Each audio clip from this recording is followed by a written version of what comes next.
Welcome back, Red Spotters! Another show in the Red Spotlight Podcast. I'm your host, Alexis Soto, joined by Peter Martinez. The show that brings you all of the latest coming out of the world of movies and more. And of course, this week was quite the occasion for the world of movies, as the Academy Awards have announced their nominees for what they deem to be the best in film for the year 2022. This episode will be diving into the nominees as far as what we think, what should have been included, what was left off, what is deserved, and also, more importantly, who will win and how bad they will screw up the presentation as they do every single year as far as an award show is concerned. It can only get worse, and it turns out every year, they end up topping themselves in that department. Also, in today's show, in addition to any other films that we may have seen, we have two reviews. One from 2022. It is Tar, starring Cate Blanchett, directed by Todd Field. Peter has seen it finally, and we can now discuss it. In addition to perhaps one of the most evil things we've ever witnessed. A review for the indie horror film, one of the first films here in 2023, Skinamarink. It's a really fun word to say. It really is, although it also is kind of demented. Not demented, but quite demonic, I guess is the right word to say, instead of demented. So that's our show here on Red Spotlight number 431. Yeah, why do you shake your head? What the fuck? Every time I hear the number, I want to blow my brains out. Why? I mean, do you want to hear the exact number for how many of these you've been, a part of? Oh, dear God. No. I have to think it's been at least 400. At least. Because we're not even counting, like, the other podcasts as well. Which ones are you referring? Oh, you mean the other ones on our podcast network? Yes. I see. This will be a fun way to open up this podcast. You may not. Actually, I know for a fact you were not notified because Kyle specifically sent out this message behind your back. Because this was on the Fantasy Fair chat. So just so you know, it was intentional. Your omission was intentional here. Because hilariously, I think it was earlier this month, he reached out to both me and Moreno saying that he's interested in finally... So much time has gone past that it's not a review of Encanto. He's not calling it. He's labeling it a Once Upon a Retrospect on Encanto on his show.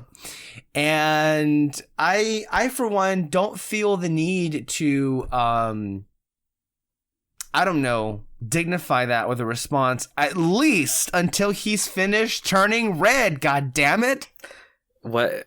I think I don't, you probably sent them because you do those things. Wasn't it like number one last year in movies streamed? Encanto was number one. Turning Red was number two. Yeah, according but to Nielsen. Turning Red came out last year. Encanto didn't even come out last year. Exactly. That's the staying power of that film. Mm-hmm. So it's just funny how wrong both of you were about that film. It's funny how you've managed to turn this around into something that it's not. The funny part is that he refused to have a review. He refused because he was wrong. I think he refused because he had genuine, emotional, complicated issues there. I want to remind everybody here, of course, this audience, we had a review on Encanto the week that it came out in theaters. So I don't know what is the Disney podcast's excuse for not having had a review on this movie. That movie so shattered him, he shut down the entire podcast. He shut down production. He rather close the whole thing, close up shop, than be forced to talk about that film. Pretty funny. Yeah, it is. So, I don't know if that's going anywhere, but I don't understand what he expects is going to happen. If anything, this is going to go so much worse. Because he now, I guess, will claim he's turned around on the film saying that he loves it. But that was quite the journey that, he has gone on. At the same time, Peter, there is a couple of things just to quickly top off here. I think a lot of people, particularly Grace Randolph, are going a little bit too hard on like, James Gunn, you better fucking fire everybody or I'm going to cut you with a knife in your throat. And I'm like, whoa, I mean, well, back off here. It's like, I understand for maybe your cinematic universe, but like for one, not everything in DC the last 10 years has been connected to each other. Why would that change? But this is the thing. And this is why they're like this. Because think about how they're responding to the rest of the films that are left before presumably, well, not presumably, before we start getting to the James Gunn reign over DC. They're like, well, why should I care about a movie if I don't know it's directly connected to a cinematic universe? Like, all of them are taking the exact same, so many people are taking the exact same approach of like, but why should I care? I don't know, because it's a movie? Like, do you see, if it's not connected to the next franchise thing within its own stuff, like people, when I go to see a piece of art, I go to see it for itself, not if it's somehow cynically connected because more money to some other commercial that is then connected to another commercial that is then connected to another commercial, right? Like, this is why I kind of like just get pissed off, because like these people don't care about movies. They don't care about film. They don't care about art. They just want their commercial to show them images of the next commercial. And then I also see that because you juxtapose that with the reaction to Ant-Man 3, which is basically like Ant-Man, fuck Ant-Man, actually, look at Kang. Look, the next Thanos, it's Kang. The entire movie is just shouting Kang, Kang, Kang, Kang. The tagline is literally a setup, or not a setup, but like a hint to the next Avengers film. Like, that's the reason why they're acting like that, though. But I think every word of what you said is correct here. I just, first of all, let's acknowledge it's the 1 year anniversary of Peacemaker, an amazing show. Yes. Lest we forget, a fucking amazing show. And I don't expect James Gunn's people to go anywhere. I'm just going to say that right now. And that's going to cause a bunch of people to be angry. And I don't care. Let them be angry. I just like, that's not, I guess like, personally, I think it's because some of these people's favorites, can we just be honest though? It's good. It's really a vocal minority. You know, it's like, okay, Henry Cavill was dismissed. The Rock was dismissed. Gal Gadot was dismissed. Okay, fine. But because those people were like dismissed, now you're like, well, you better fucking fire John Cena and you better not renew Peacemaker or I'm going to call bullshit on you, James Gunn. And yeah, he might have let himself open to those kind of attacks, but like, really, dude? I guess either way, I just don't care because unlike all these other people, I care about like watching stories and individual projects. Yes. Not so much of a cinematic universe. And it's so off-putting. And you know what's even more off-putting? That was, look, I vented on so many things in the last podcast with Alexis, but like one of the things that has just gone so, it's gone to a place of just absolute indifference. I think the ultimate form of indifference. Ant-Man, that trailer that's coming out, like, look, I so, like, don't care about Ant-Man, but particularly the last movie I so loathe for what a complete waste of nothing it is. That film is, I think, the definition of pathetic. And this new one, that marketing campaign, is just selling... It's just confirming what everybody already knows. Nobody cares about that character.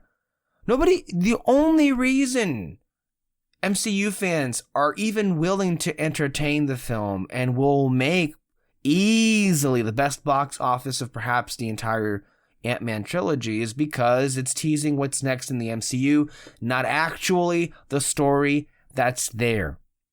And again, it's just more of the same kind of bullshit. And then when you juxtapose that with the VFX continuing to go on a downward spiral, like the idea, and I shared this with all of you, that one tweet encapsulated 4 VFX images from 4 different MCU projects, and they all looked like they were from the same scene in the same movie.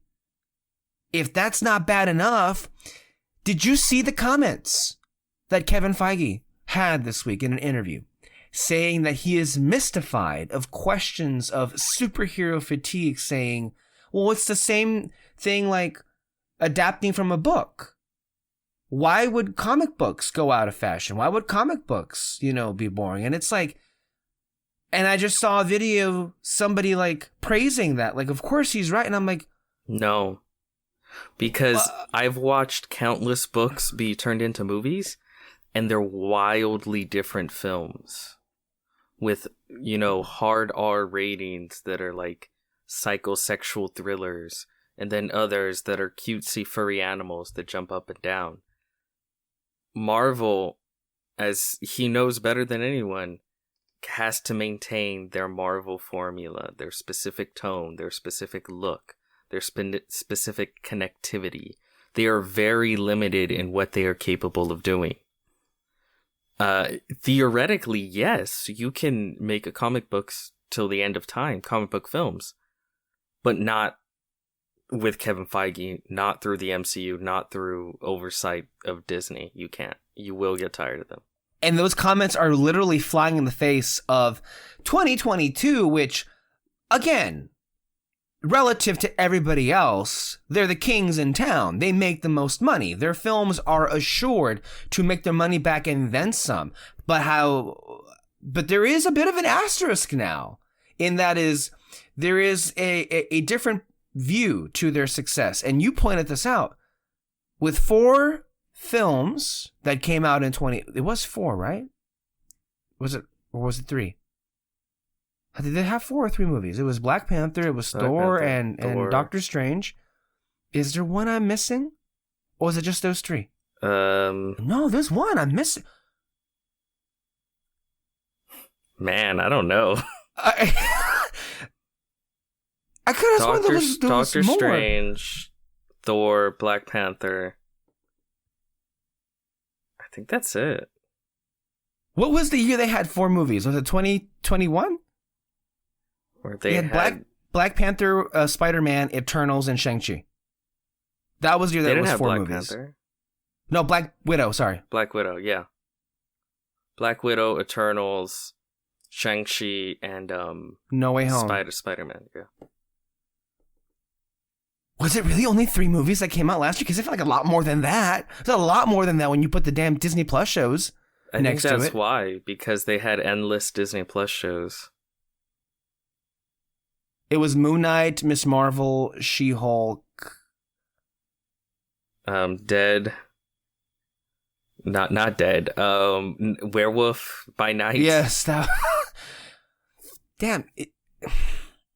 Anyway. The Guardians. Yeah, the Christmas holiday special. And they had some I Am Groot shorts that nobody watched. Anyway, the thing is, not a single one of those films made $1 billion last year. Mm-hmm. When they probably should have, even in COVID times, even when other films did. Don't forget, in the same year, Top Gun Maverick made over $1 billion.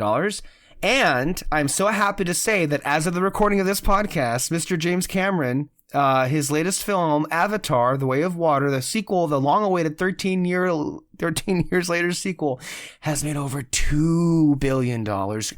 Recently, I'm even happier to say, leapfrogged Avengers Infinity War at the worldwide box office.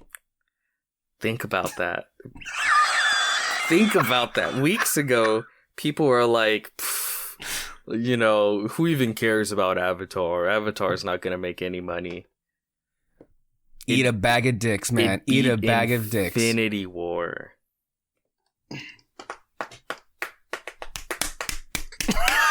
Beat fucking Infinity War. And if it hasn't already, it's going to surpass Star Wars The Force Awakens. That's insane. The Force Awakens. Which, it's so funny because when people talk about, like, no cultural impact, what has had greater cultural impact than Star Wars and the return of Star Wars? And then it's just gonna, like, just slink on in and pass it. It's like incredible. Nothing. Like nothing.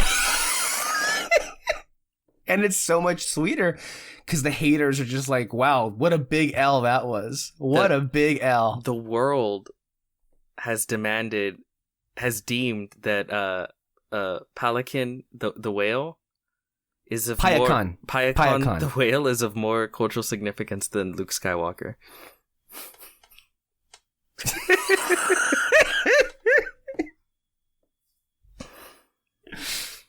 It just feels so good to say that. But again, the larger point was 2 big blockbuster films very easily crossed the $1 billion mark. Not a single Marvel movie did. And I think it speaks to something that I believe you brought up yourself, which was it has become more evident than ever. The reason for why these films are not crossing that $1 billion mark is because none of their movies have any staying power. The audience shows up for the first few weeks to see what Easter eggs and like setup storylines can be, unearthed from it. But then the films themselves are no longer captivating or strong enough to warrant repeat viewings. Mm-hmm. They show up and then no one thinks about them for 2 weeks later. I still think Black Panther is, despite its problems, a relatively decently good movie. But did I think about it the next week after? No. That sucks. It's one of the better films the MCU's put out in a while, and it's just kind of slipped out. It's just slipped my mind. There's cool stuff I like about it, but like just as a film and as an experience, it's not Top Gun. No, it's not The Way of Water. Where I'm going in and I'm just, it's a hell of an experience in of itself. It's a hell of a movie. That's a great point. The reason why these other movies are doing well is because, like I said, which everyone else that covers these things should probably give a shit about, including the people that are like, why should I care about the movies if they're not connected?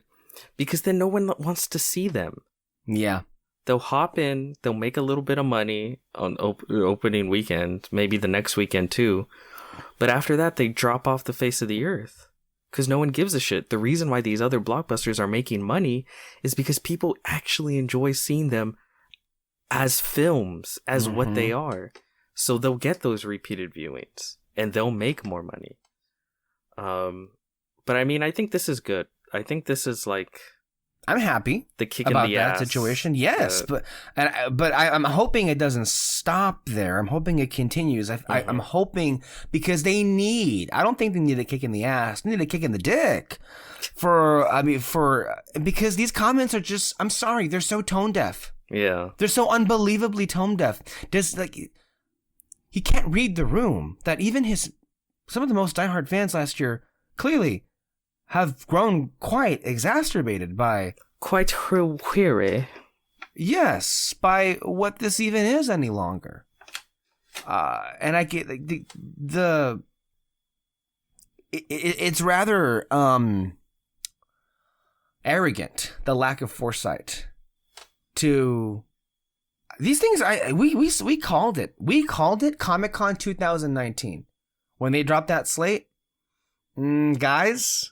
This isn't going to go, I think, the way you guys think it's going to go. The excitement, we already can see, it ain't going to be there. We called it day one, summer 2019, pre-COVID. And here we are.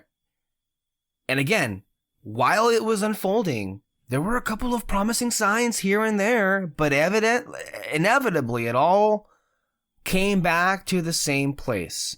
Kevin Feige refuses to make these films different from film to film. He insists on them being episodes in a long-standing TV show.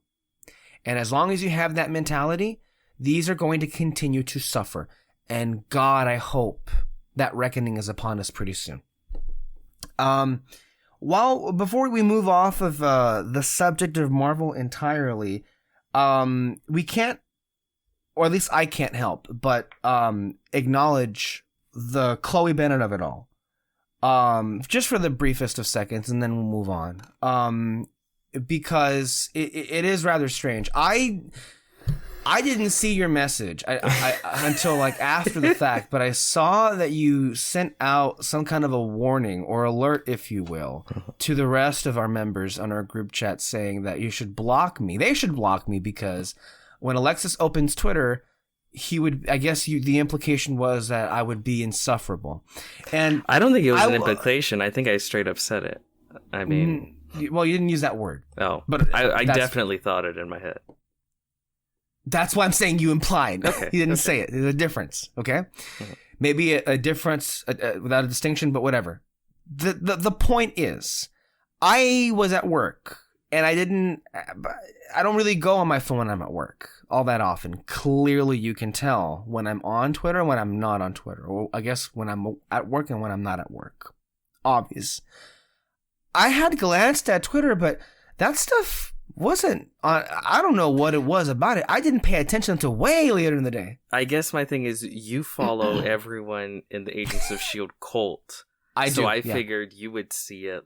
It would be just like a mountain of tweets for you the second you opened up Twitter. That was my assumption. That's not what happened. I don't know what it was. I guess maybe the gods had like decreed they'd have mercy on you and that they kept me from seeing those tweets as long as possible. But the idea is one long-standing Agents of S.H.I.E.L.D. hater by the name of Charles Murphy, and it is something that he is quite proud of, because from what I understand, this is an individual who has belittled and criticized the cast and the creators and the entire existence of the show for years and years and years. And he got a lot of flack for it, especially when he was asked very recently, as a matter of fact, about whether or not any of the rumors that pertained to Miss Chloe Bennett reprising her role as Quake had any kind of validity. And his response was, I've said this before, and I will say it until I see something to change my mind. I can't imagine Bennett sharing the screen with talent like Florence Pugh, Haley Steinfeld, or Samuel L. Jackson. I could keep going. Just not the same caliber of actress. To be fair to Mr. Murphy, I don't think he's entirely alone in that train of thought. I think a lot of people who've seen the show for like maybe 5 episodes back in 2013, by the way, almost 10 fucking years ago, would share that same point of view. And I think it screams of somebody who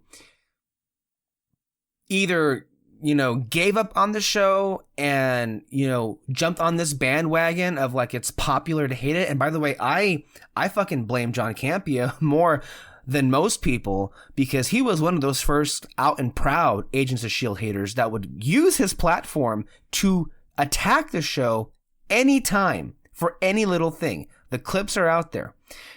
The point is, this particular criticism at this time did not go unnoticed. It got the attention of the actress herself, Chloe Bennett, for whom, she called out, saying, "Hey man, you seem a little mean, loser?" ? Also, I have a strong feeling your tweets aren't going to age well. And to be clear, at the time, you have to understand that for me, I'm so used to my hopes being dashed. Appropriately so. Appropriately so, of course. It's me. 10 years of this happening. So when I read this, I didn't read it like, oh, is she saying she's going to come back to the MCU? I read it more like her speaking to the behavior and attitude of this overall personality, and that kind of like not aging well in and of itself, because it didn't. He got a lot of hate for it. I'm not going to go into all of the tweets and everything, but evidently he clapped back with a rather ridiculous response where it was like, okay, Chloe Bennett, you win. The mob of fans who called me a racist, a misogynist, and a bigot, and those who called me, I'm not going to say the word, whispered harm or death on me are correct. You are the way. I hope you crush your MCU role. You win. Good night. What a fuck you. What a piece of shit. I mean, no, I call you all those things on a daily basis. So. Yeah, but what a piece of shit, man. It's like, you brought all of this energy on yourself. You were the one that for years and years and years was like calling her a terrible actress. And then the one time she responds to you and you get this like avalanche of hatred your way. And then to imply that it was her fault and blaming her for the things that were said about him. I mean, go fuck yourself. Honestly, like the piety is hilarious here. But that was funny in and of itself, and this went unnoticed. I don't know if you noticed it yesterday. I didn't see this until today, but evidently the person who, by the way, Peter, you say is always right when it comes to her Marvel scoops, Miss Yes. Grace Randolph. She has never been wrong once in her entire life. She has never been wrong when it comes to the Marvel scoops. Yes. From the Marvel scoops, as you say. She responded to one of these fans asking her if there was any kind of truth to the suspicion that perhaps Miss Bennett would be returning. And she responded with, she is coming back. She is coming back. Let me add this. Bree says, can we talk about this Quake thing? I just heard she's coming back. I don't know in what she's coming back in, but I still think it's a bad idea. I don't want the MCU to become too fanny. You know, like that just seems like a fan fulfillment thing to me. I think it doesn't work. But maybe she'll like run by in the background in Secret Wars. We'll see. I hope that's the extent of it. She was calling people out on Twitter, though. I mean, I can see why. That was a mean comment. Lest we forget, Grace Randolph at one point saying that, you know, again, sometimes I don't think she realizes how hypocritical she can be sometimes. This is the same person who years ago said that the cast of Agents of S.H.I.E.L.D. were too TV, quote unquote, to be incorporated into the Disney Plus shows, and if that they ever would be one day, they would single-handedly bring down the quality. That's Grace Randolph a few years ago. Now she's saying she hopes the extent of Bennett being brought back includes her being in the background of Secret Wars or something. And it's like, the big news pushed to the side of this. Peter, I know you like the show, and I understand that my over-likeness, my over-love for the show has turned you off in years past, and I get it, whatever, but like, what is it about this show that really messes with people's brains? Like, they every time it's brought up, either they can't help but like take pot shots at it, or even when it's like this news, for instance. I didn't mention it, but on John Roca and Jeff Snyder's podcast, they also had this topic. It lasted all of 30 seconds, where the host was like, "Do you think this will happen?" And the reporter was like, "I don't see it happening." Next topic.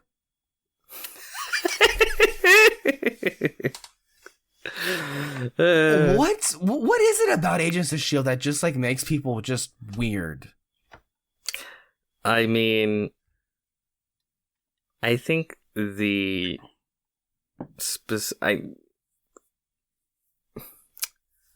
defining part of what you said is makes people weird, right? Because then you also have the people that have developed a cult-like worship of the series, ergo you. Okay. And they very much exist out there in the wild. Right. They're giving the Snyder cult people a run for their money. To be clear, you're the only person who would ever think that there was any kind of correlation, or even in terms of like the fan size or the involvement of it. I agree, it's not nearly as large. You relish in bringing this up? Mm-hmm. That's not the question I asked, though. Okay. I mean, I just want to say I do agree with you. That's not the question I asked. The size of the fandom is not nearly as large as with Snyder. Yeah. That's not... Much, much smaller. Right. Like... Less influential. Crazy less powerful. Less small. Yeah. Yes. I cannot even begin to describe how much smaller. So... Yeah, no, I agree with you completely. Okay, yes. I agree with you. Which Awesome. I would say... Common ground. Which I would say makes... Yes. The return of Chloe Bennett that much more successful. I don't think so. I do. Okay. Let me tell you. Well, the thing is this. Wait. We're getting off track here. We're getting off track. The original question was, when it comes to these people, why is it that they always treat this show rather bizarrely? That was the original question. It didn't give them what they wanted. Okay. All right. They didn't get their cameos. No, they didn't really at all. They didn't get their direct connectivity. No. So, there you go. Yeah. So, evidently it looks like she's going to come back. Yes. Is there any reaction on your part from what that,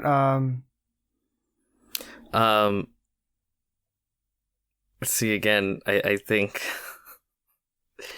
whether I'm negative or positive, I come off shitting on it. But, like, the person who's like, she doesn't act well enough to be in the MCU, and it's like, have you seen an MCU movie? As if, like, the material is this, like, like, ultra heightened. I don't know, Peter. I mean, I guess the idea that a Marvel performance is going to get an Academy Award nomination this year probably, gives those people a big boon, right? Even though that's full of shit. A trailer is getting... Not even the film, the trailer is getting that nomination. Yeah. But that's why I just think it's so silly. Like, for sure, you need good acting in films, but like the idea of what has been asked of what's his name? Colonel Fury. Samuel Jackson. Like the acting that's been asked of Samuel Jackson has been anything more than what has been asked of Chloe Bennett. Like, no, I'm sorry, no. What do you think this is? I don't. Yeah, like the level of acting required. And I guess people like. That's not that. What you just said is not the same thing as saying Samuel L. Jackson isn't good. No, most of the actors do a really good job, but it's like they're not given much to. They're not given much. No, there's a handful of actors that have been given a little bit more, like Iron Man, Robert Downey Jr. and Chris Evans, but everyone else is just kind of there, having a good time. Like, they're just not given as much. Like, even, what's her name? Who's the new Black Widow? Florence Pugh. Florence Pugh. Like, amazing. One of the most amazing actresses of our time. She goofs off and she's a lot of fun in the movie. Like, she's that's the extent of her performance. Yeah, like, that's the full extent of it. Whereas I would argue, I guess where I would disagree with you is when I would think that the actors on S.H.I.E.L.D. were given much more of an opportunity, considering that they were actually given 7 years. I mean, just by the fact that it's a TV show, right? Yes. Like, that's one of the reasons why we liked WandaVision, because it's like you kind of just had Elizabeth Olsen and Vision, Paul Bettany. They're just kind of there in the background, just kind of doing their thing, and then they didn't really come alive as characters until the show. Yes, until they're really been pulled in all these different emotional directions. But I mean, like, yeah, I don't. There's a lot of people, again, I feel like if you only watch Marvel films, or you only watch, like, ultra blockbusters, I can maybe understand where you would. I mean, even then, come on, come on. Like, it's so silly, as if she wouldn't fit in with everyone else there. It's so stupid. And the reason why I said it's not a victory for her coming back is because they're gonna bring everyone back. Yeah, anyone that's true. who's ever played the minorest of fucking Marvel characters ever, because that's their whole. Well, you know what, Peter? Right now. I'm gonna push back on that in this aspect. Not that your rationale is incorrect. I agree with you. I think you're right. But where I would push back is, you need to understand that from my perspective, and I guess from the perspective of those in the quote unquote cult. Yes. That you want to put out there, is so many times it has felt from our perspective that this show, this little engine that we so, unabashedly love, it always feels like we are a punching bag. It always feels like we're an afterthought, or not even a thought, that we're a black sheep, that they would rather that we've, be left to dust and everything. Like, how many times last year could you say something on a Disney Plus show, Marvel, or a Marvel movie, something happened that then became an article that questioned the validity? Like, the whole Darkhold thing was like a headache in and of itself. The whole multiverse of madness. The idea that fucking Anson Mount from Inhumans was first brought back to have an on-screen appearance before anything Agents of S.H.I.E.L.D. Like, there are a lot of things that can be interpreted as a ding, or like a dig at the show and everything. So it's like, while you are correct, at some point everything was going to be brought back in some fashion. I don't think it was ever always a guarantee. I think it became a guarantee once it became clear that this whole multiverse thing, they were gonna wring that shit dry. And I mean dry. Like, once you see they brought back Anson Mount, and everyone's like, oh my god, Anson Mount, as if you ever gave a shit about I'm sorry, but as somebody who watched all 8 garbage episodes of Inhumans, you didn't care. No one did. So yeah, like that's when I'm like, okay, they're bringing back everyone, because anything will get a clap from these people, and that's all these movies are now. Like, getting that fan clap of like, oh my god, it's that thing I know. Okay. Right? Yeah. And Agents of S.H.I.E.L.D. has enough of a fan base in of itself, right? Like, of something that has zero fan base, like Inhumans, that can work. Like, I guarantee you, once she does show up, all these people that are like, fuck Agents of S.H.I.E.L.D. are going to be the ones jumping up and clapping like seals. Like, oh my god. I feel conflicted about that. Because where were you when we needed you, assholes? It doesn't matter. It doesn't matter, ultimately. I would also say it's going to be funny, though, to see some of those seals and see how they clap. And who I mean particularly, I'm curious to see how the Grace Randolphs and the John Campias and the Christian Harloffs of the world react, because they watch everything Marvel, but they're also notorious S.H.I.E.L.D. haters. None more so than Campia. Campia has a vendetta against that show. Every time it's brought up, it's like dismissed, attacked, belittled. And so, if anything, I bet he won't be one of the ones clapping up. I bet you every step of the way he would be fighting it and saying something rather nasty and dismissive. That'll be fun. I don't see that man budging when it comes to of course not. That show and everything. So he would fight it even though he's the one that like loves the Ahsoka character, but only for the Jon Favreau shows. He did not like the Ahsoka character in the animated shows. What character does she have in the Jon Favreau show?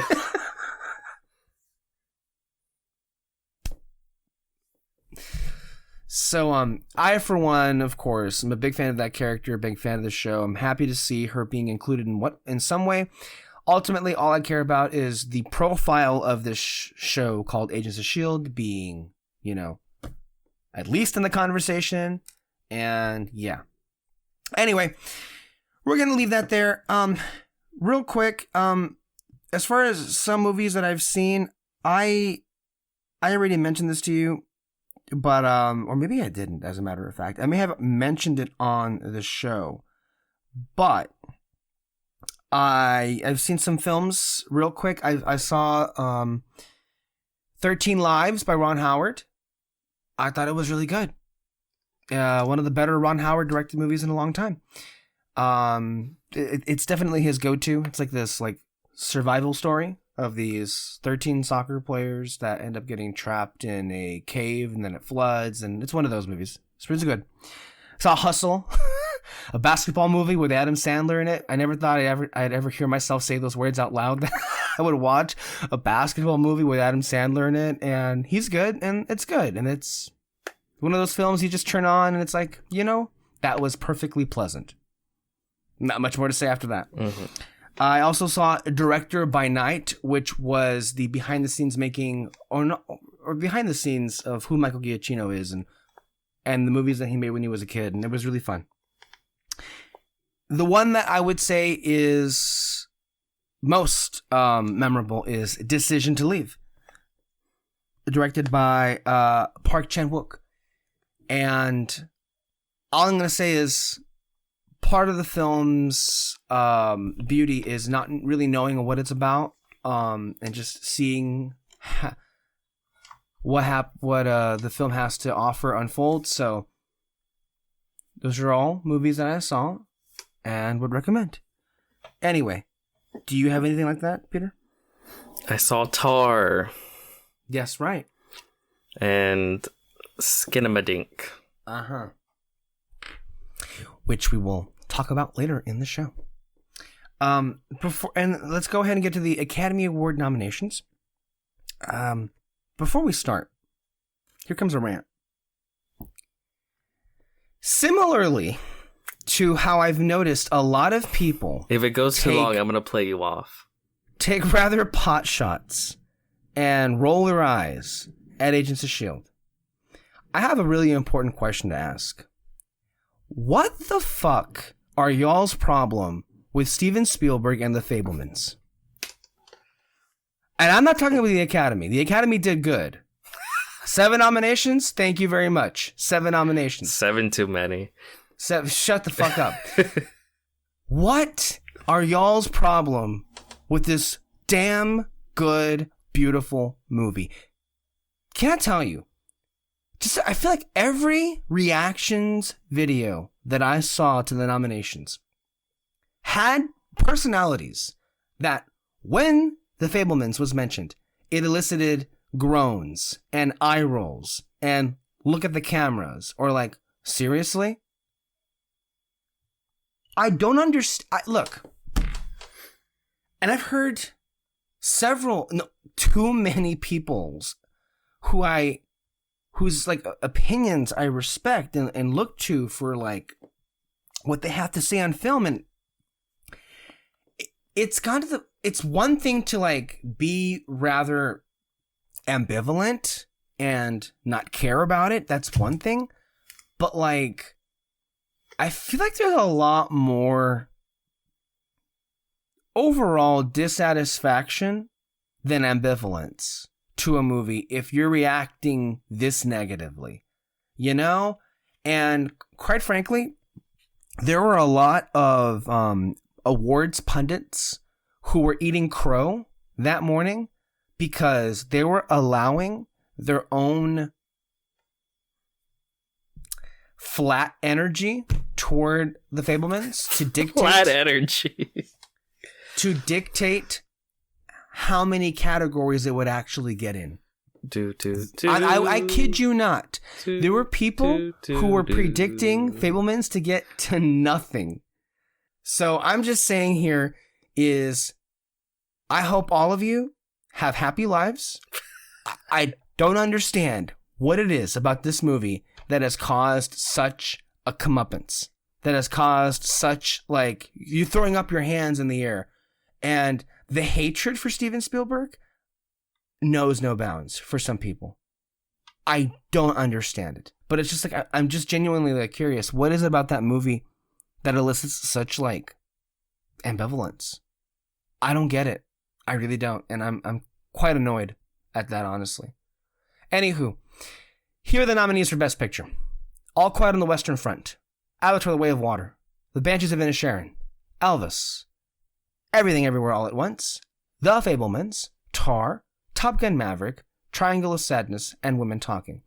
I'm not going to get into all the categories. I just will say, as far as observations are concerned, this is easily the best picture lineup we've had in a while. Yes, I would say so. Because there's not a single film that is vile. There is not a single film that is odious.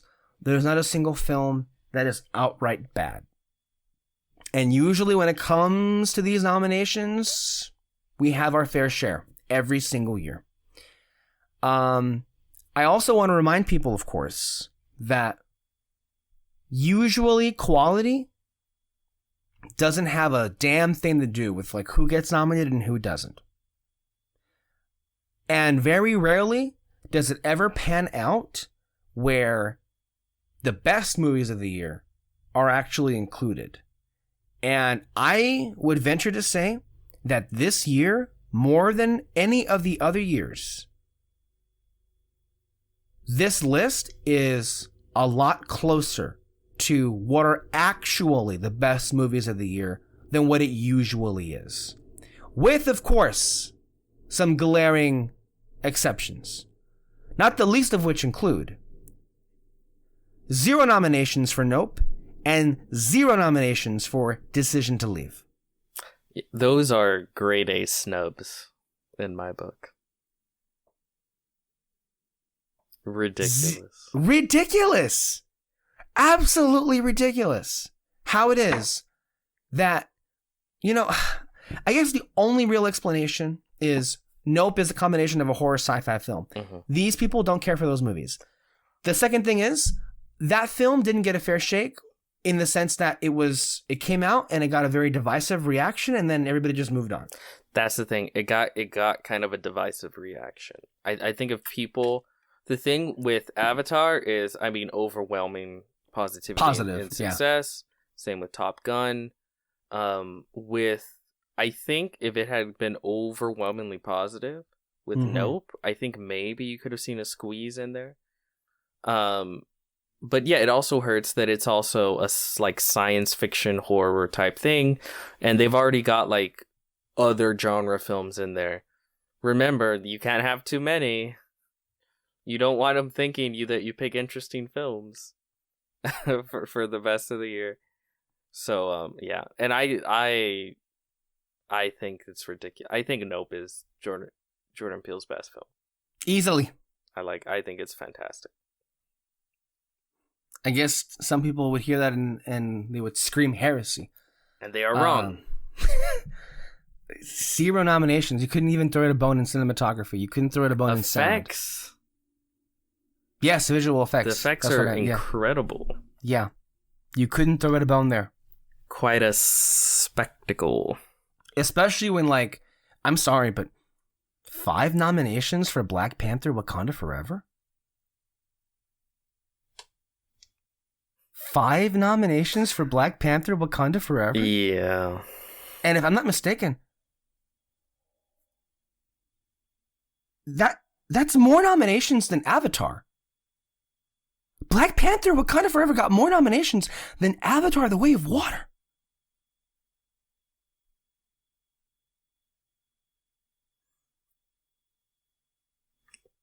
I do not agree. And then, of course, the grade A snub was Decision to Leave. Not that it was expected to get much of anything, mind you, but it not even being included in the best international feature category? That's gross. It honestly is. And as far as like RRR is concerned, I don't blame the Academy. I blame India. They fucked up. Not that it was guaranteed of a nomination, but they were the ones that were, they picked some other movie that, guess what? Didn't even get them nominated. It didn't even get them nominated. No one's talking about whatever movie they picked for awards submission. Everyone's talking about RRR. What a fuck up. That's a big one, yeah. So that's something. Also, 0 nominations for The Woman King. People were surprised by that one. Yeah, I'm surprised they couldn't even get a Viola Davis in there. No.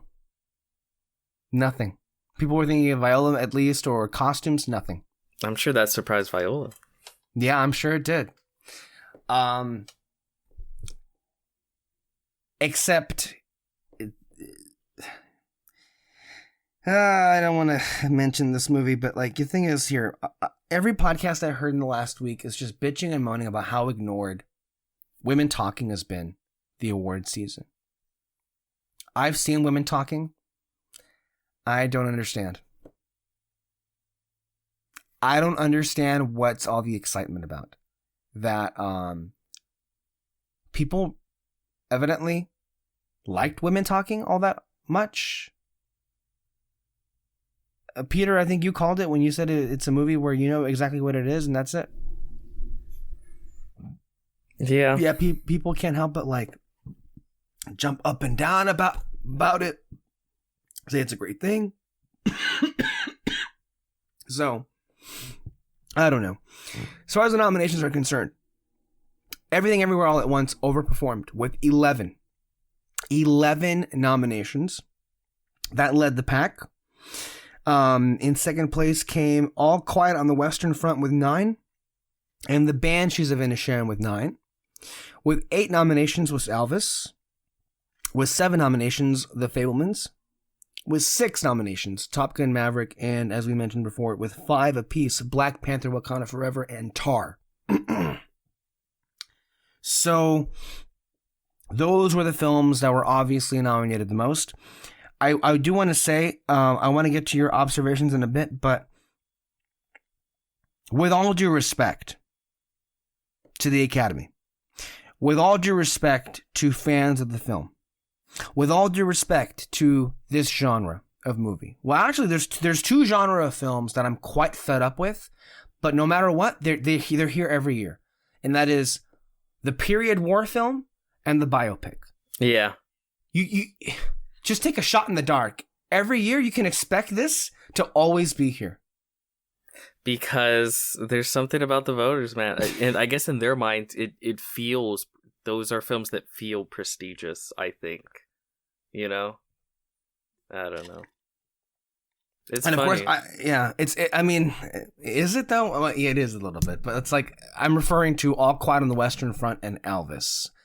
Both films, I would say I enjoyed. Mm-hmm. I would say I liked Elvis more so than All Quiet. My thing is, I know you were saying that Fableman's was the boring choice. I guess you were saying relative to if it were to win, it's not going to. But if it were, sure, that would be a boring choice. But to me, the real boring choices here are All Quiet on the Western Front and Elvis. Yeah, but they don't got a shot in hell. No, they don't. They don't. I'm not going to say that. But like, All Quiet getting 9 nominations? Like, really, dude? Like, come on. Like, it wasn't that great. It was a war movie. It was every war movie you've seen before. Nothing special. At most, I could say I enjoyed it more than 1917, which they fucking loved. I didn't care for 1917 in the least. At all. But still, 9? Really? They even nominated it for screenplay. Adapted screenplay? Yeah, yes, the adapted screenplay, because obviously it is a remake, so it would be in the adapted screenplay category. From a book, too. Yeah, that's true. I forget about that, but you're right. It is also adapted from a book. And then the Elvis love, which again, I some of it is warranted in costumes, sure, in makeup, absolutely, maybe even in production design, sure. Editing, Come I don't on, know. that editing, come on. It was a bit much. I mean, just He's white. It's the honorary, the most editing. Oh, yeah, obviously for sure, on for display sure. that's why it's here. But yeah, In their I'm not defense, crazy. Yeah. it is a lot of editing. It is. I would say it's too much. It's too much editing. I mean, while we're on that, like, they couldn't have made a spot for Fablemans in editing. Are you kidding me? A movie that features sequences about film editing? The painstaking process of clipping the little reels and putting them together of a young Steven Spielberg, and then also the power of what that editing could reveal in a very pivotal moment in the movie. They couldn't have made a spot for that, but hell, of course, fuck that. We got to kick that to the curb for Baz Luhrmann showing his full Baz out there, intercut with sequences of a remixed Hound Dog song that featured rap for no reason. I get that's his style, but like, what? That does not compute. Now who sounds like the hater? Fuck you. I like Elvis. I'm just saying, as far as editing is concerned, really? And then the one that scratched a lot of people's heads, Peter, was the cinematography category. Let me read that to you, because that one was very competitive. The one thing is they snubbed the frontrunner, which was Top Gun Maverick. Top Gun Maverick was winning a lot of these like precursors as far as cinematography. That was not nominated. What was nominated was All Quiet on the Western Front, Bardo, False Chronicle of a Handful of Truths, Elvis, Empire of Light, and Tar. The only reason Empire of Light is in this category is because Roger Deakins did this. You know what? And you know this is the truth sometimes. They'll see a name that they love and they'll throw it. Yeah, they just check the box. Mm-hmm. Like Steven Spielberg. I'm not going to lie. That's true. Very much so. But I would also say the number of nominations counts, and the Academy does like this movie. Clearly, maybe not yes. Clearly, because it is that kind of movie they would like. It got 7 nominations. It's more than just that, I would say. But as far as this category is concerned, Tar getting in, I'm not mad about it, but there are other films I would put over. Like, for example, here's one thing. Greg Fraser won this category last year for being the DP of Dune. Well deserved. You would think that itself would warrant him being a name now, except for the fact that the film that he was the DP of this year was a comic book movie called The Batman. Oh, no. I feel like that's a bit of gatekeeping here.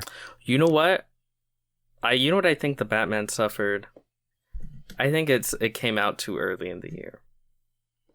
You know what pisses me off about that, though, is... Wouldn't you say Everything Everywhere came out too early in the year? It came out in April, and not even a month after the Batman. The difference is that movie had a hell of a fan base that sustained its energy, right? Right. And it was relatively low key for most of the year. Yes, and something like the Batman, they don't want to honor it, right? No. It's one of those things where the only way you can get them to honor it is to strike while it's hot. That's what happened with the original Black Panther, right? And I guess now Wakanda Forever getting 5 nominations here. So I think if it had come out later in the year, like within the past couple of months, I think you could have it could have gotten more nominations, because a lot of people would come out going, "Oh wow, it's really good." And then especially because what's his name's hot right now? Barry Keoghan? Well, not Robert just Barry Pattinson? Keoghan, but like Colin Farrell. Colin Farrell, but also, what's his name? the Riddler. Paul Dano. Yeah. Yes. Every Batman villain in that film He's is nominated for an Oscar right now. Well, technically speaking, nominated for an award. Paul Dano got a Critics' Choice nomination and a SAG nomination. He did not get an Oscar nomination. Oh, he unfortunately. didn't? Oh, no, we'll get to that. Okay. No, he was one of the snubs. Okay. But the point is, they're all being very prestigiously awarded right now. Uh-huh. So, like, yeah, what did they say? Water rises all boats or some stupid shit like that. A rising tide lifts all boats. Yeah, something like that. Yeah. Whatever that means. It means when it's good for one, it's good for all. From what I can see here, the Batman only garnered 2 nominations for Best Sound and for Best Visual Effects. I would have argued a nomination for also Original Score, but they weren't going for that one. You know what? I don't even think I would have put it for visual effects. There's not many in the film. And it's not that they're bad, but it's just, I feel like... It's not an achievement the way that other films are. Like Top Gun Maverick, from what I hear, they made particular cameras, new cameras, to capture what they were doing here. I think it should get nominated for other stuff, right? Uh-huh. But I think that nomination for effects was literally them going, well, it's a comic book movie, right? It's got to have a lot of effects. So they just threw it in effects. Let me ask you this question, Peter. Would you rather something like a Doctor Strange or a Jurassic World make an appearance on this list in the Batman? God, no. Then that's why I'm like, I wouldn't be angry when it comes to that. I would say... I would say Del Toro's movie should have been in this category for visual effects. I was going to say, does it count since it's the whole movie? But I mean, Avatar, right? It is nominated. That's what I mean. Yeah, no. I thought you were talking about like other things that weren't nominated that you would have included. No, but I'm saying at first I said maybe you shouldn't include it because that's the whole movie. But I'm like, well, no, Avatar, because that's also the whole movie. Yeah, effects, and it's nominated. But they don't. It seems like they don't like to nominate animated films for visual effects. I don't know if they think that that's kind of like a weird overlap. They did one. It was called Lion King 2019. But that's what I mean. I don't think they don't consider realistic CG as animated. Ugh. Because I mean, we had this conversation after was it Avatar or Pinocchio maybe, or one of them, where I'm like, technically, there's more live action in Pinocchio than there is in Avatar. Yeah. Do you feel Del Toro's speeches of saying animation is cinema rubbed some Oscar voters the wrong way? Because it getting only 1 nomination was a bit of a surprise. It was at least expected to make an appearance in original score and original song. It did not get either of those things. It only got Best Animated Feature. Maybe. We'll see how... I mean, I think they would still rather that it win. It's going to win, but it was expected to do more. At least with song, with Ciao Papa, which I love, evidently nobody else does. Ciao Papa, da, da, da. And then also original score for Alexandre Desplat, who they love, and him not getting included. So they love their Italianos. So let me just go through these one at a time. Oh, wait. Desplat sounds French. Okay, so for Best Original Sound, it was the War movie, All Quiet on the Western Front, Avatar, The Batman, Elvis, and Top Gun Maverick. I personally would have included Nope in here for Best Sound. Oh, for sure. I also think I would give the award to Smile. I thought the sound design in Smile was amazing. Which, by the way, you also saw Smile, Peter. What did you think of Smile? Spooky. The creature work, though, as you mentioned, I thought was really good. Yeah, that's fun. I love it. That should get an award, a nomination for Best Makeup. It won't. It didn't, but it should have. A dream job of mine would be to be in charge of the Oscars. Because the things I would pull, man. Yeah. Overall, these are fine nominees. Sound, I guess I'd give it to Top Gun. I like the sound of the airplanes. Yeah, maybe. Original score, it was All Quiet on the Western Front. Again, there wasn't really much of a score there. Babylon, Justin Hurwitz, that should win. The Banshees of Inisherin, Everything Everywhere All at Once, and The Fablemans. I think this is one of the worst categories for score. Because like 4 out of 5, I've seen those films. There's like 0 score. Then you got to watch them again. I know. You got to watch them again. I've then, if that's the case, because if you're gonna throw the Banshees score or the Fableman score under the bus, they absolutely deserve to be in that category. Then you were not paying attention to the music, sir. You were not paying attention at all to the music. If you think those have no business being here, they're fine. They're serviceable. It's barely there. The score, barely. Then you haven't made an effort to go back and listen to them because they're masterworks of music. Maybe Banshees. Maybe. That you saying that was only meant to do one thing. And everybody knows. Everybody who is listening knows why you said that. Anywho, with this nomination, John Williams becomes the oldest person to ever be nominated for an award at 90 years old. I'm curious, would you consider Sun Lux's nomination also not deserving of being there for Everything Everywhere All at Once? It has more of a, I think, the music in that film is a little bit more memorable. I would say a lot more memorable. Babylon, I understand. Babylon's is the most memorable. Well, Babylon is the most score. It's the most in your face. That's the thing. You can't walk out of that movie. It's good, but it also beats you over the head with it and doesn't know when to shut the fuck up. Quite honestly, in some parts in those movies, in that movie, it's fantastic. I don't disagree. It is fantastic, but the use of the score in the film, I think, can be, I'm gonna say it, quite nauseous sometimes. Hater. What would you have included in here besides the Batman, which we all agree should be winning? Although it's not even nominated for Best Original Score. I'm trying to think. What are scores? Because I can think of some scores, okay. But I personally feel the best ones are here, except for maybe All Quiet on the Western Front. I really loved Avatar: The Way of Water's score. That should be in here. I enjoyed it. It's not nearly as good as the first one. Score.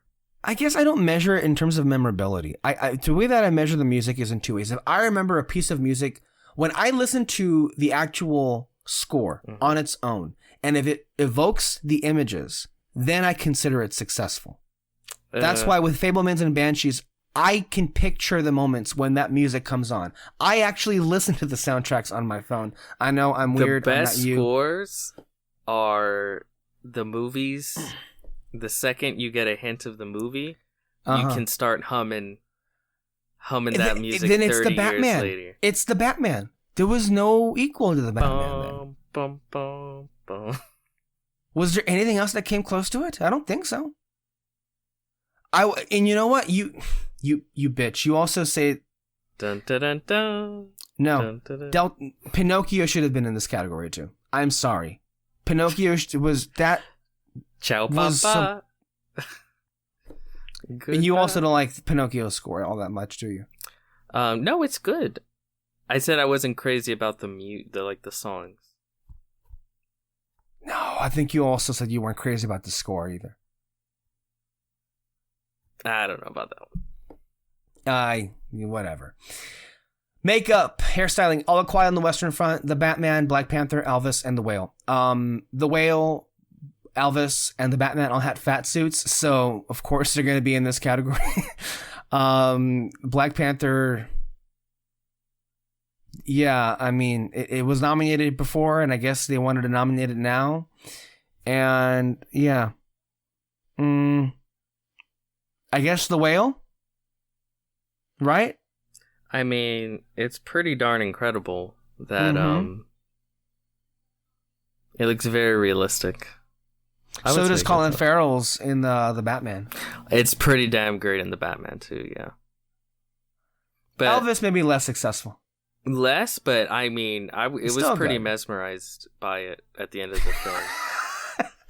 Yeah. Because it did take me a minute when the switch happened to realize that a switch had happened. Oh, that's right. I was talking about Tom Hanks. Oh, fuck that.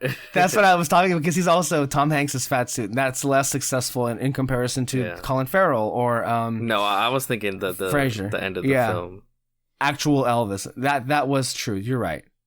Yeah. Best live action short. I've seen maybe like 2 of these, so we're gonna skip that one. Costume.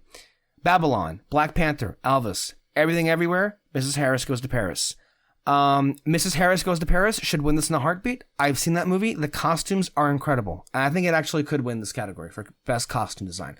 Don't you forget that last year, Cruella won this award. The Academy Award winning film Cruella for costumes. I'm just going to say it right now. Film. Can't we just say it right now? Everything Everywhere All at Once, I think it might have already won everything. Because it's getting into categories nobody was expecting it to get into. Like song or score or this. The cost, and not, it's definitely deserving of being in these categories. Like with the costumes. They were amazing here. Also the range of costumes that were on display. But Peter, I guess to the main thing, I've been saying this all year. 11 nominations is pretty amazing for the movie for the body that this is, and for the movie that this is. It looks, I'm not saying it is, but it kind of looks like it's game, set, match here. I'm very worried. Now, to be clear, worried. Yeah. I think only twice in the last 10 years, the movie that got the most nominations actually won. That's what I'm saying. So, to be clear about that, but I don't think Fablemans can win anymore. Best Picture. He got 7 nominations. Good for it. But like what Ann Thompson of IndieWire said, no one's excited about the movie. I don't know why, but nobody is. The voters are. Oh, okay. So you're gonna make the argument that they are. I'll say this: the Fablemans is the Joe Biden of nominees. People aren't crazy about it, but the voters, I mean. But then they look at everything, and it's like, well, that's too weird for them. That's too much. They need an old reliable, old Joe. I think it can shake out like that. I think it's very possible. I don't disagree with your analysis.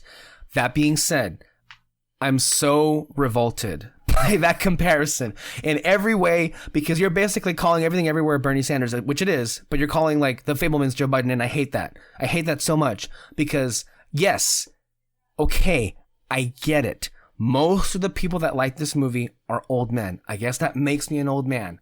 You always were. Okay, fine. I guess I have no qualms with that. I always was. But at the same time, I refuse to believe that this film is exclusively for dads, or it's just a dad movie. There's a lot of wonderful, brilliant stuff as far as direction is concerned and storytelling in that movie. And I just feel like it's getting so overlooked.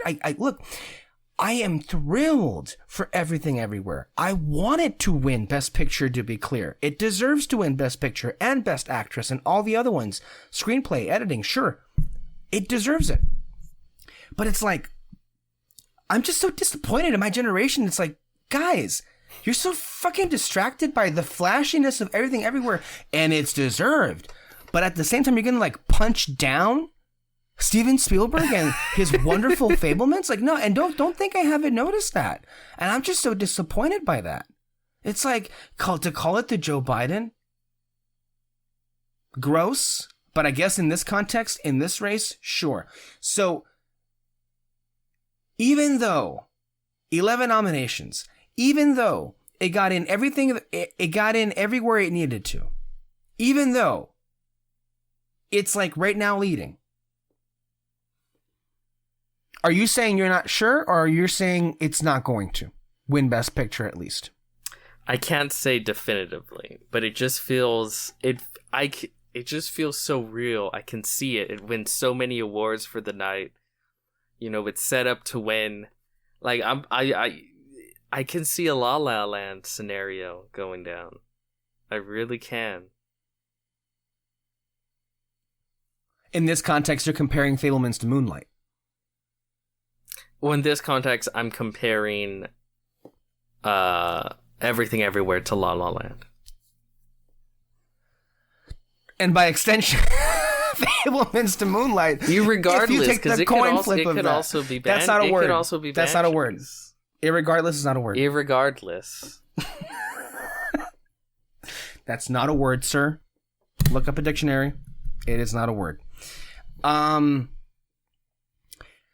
I mean, to your credit, not even a week later, there are already hit pieces coming out. There are already hit pieces on these movies coming out. For both Banshees and for Everything Everywhere. For that... I'm sorry. I don't see The Banshees of Inisherin being an Oscar movie. It got 9 nominations, good for it, but there is a realistic possibility that it walks away empty-handed. From the Oxford Dictionary. Oh, no. Irregardless. The photographer always says, irregardless of how his subjects are feeling, smile. Now, the thing is this. You were wrong, you stupid bitch. Banshees of Inisherin is not a film, I think, that is going to win Best Picture. If nothing else, it is just too quiet and too intimate. Beside the fact that Martin McDonagh's style, similarly to Everything Everywhere's, doesn't vibe with everybody. So I don't see Banshees winning. I think the thing is this. The only thing standing in Everything Everywhere's way is how many Oscar voters place that movie in 10th place, because they have a preferential ballot system where they get a ballot if you're an Oscar voter, and you have to rank the 10 nominees in order from your top to your dead last. And I can see a scenario where enough voters place Everything Everywhere dead last and it keeps it from winning. If that is the case, Peter, you're saying that the most beneficiary result of that would be Fablemans? And not something like Top Gun Maverick, which seems to have more energy behind it? A lot of people like Fablemans. And even those that don't like it, don't hate it. The issue with Everything Everywhere is that a lot of people love it, but also a lot of people hate it. And I can see them behind the scenes rooting for its downfall. Because they just don't get it. They don't connect with it. And it's pissing them off. All the I don't know, attention it's getting. Mm-hmm. And I think that's what I worry about. Because you talk about, well, it depends where it's ranked, right? Yeah. If there's a good amount of voters who are like, fuck this movie, I'm so annoyed by it and all the attention that it's getting, and it gets all these 10s, ranked dead last, that can fuck up the whole thing. And then all of a sudden, a film that's not ranked number 1, but it's consistently ranked high enough, boom, then it squeezes in and it gets the win. I agree with you. That could either be Fablemans or it could be Top Gun Maverick, surprisingly enough. You think less Top Gun, more so Fablemans? I mean, as much as I like Top Gun, man, what a fucking shit show if Top Gun wins Best Picture.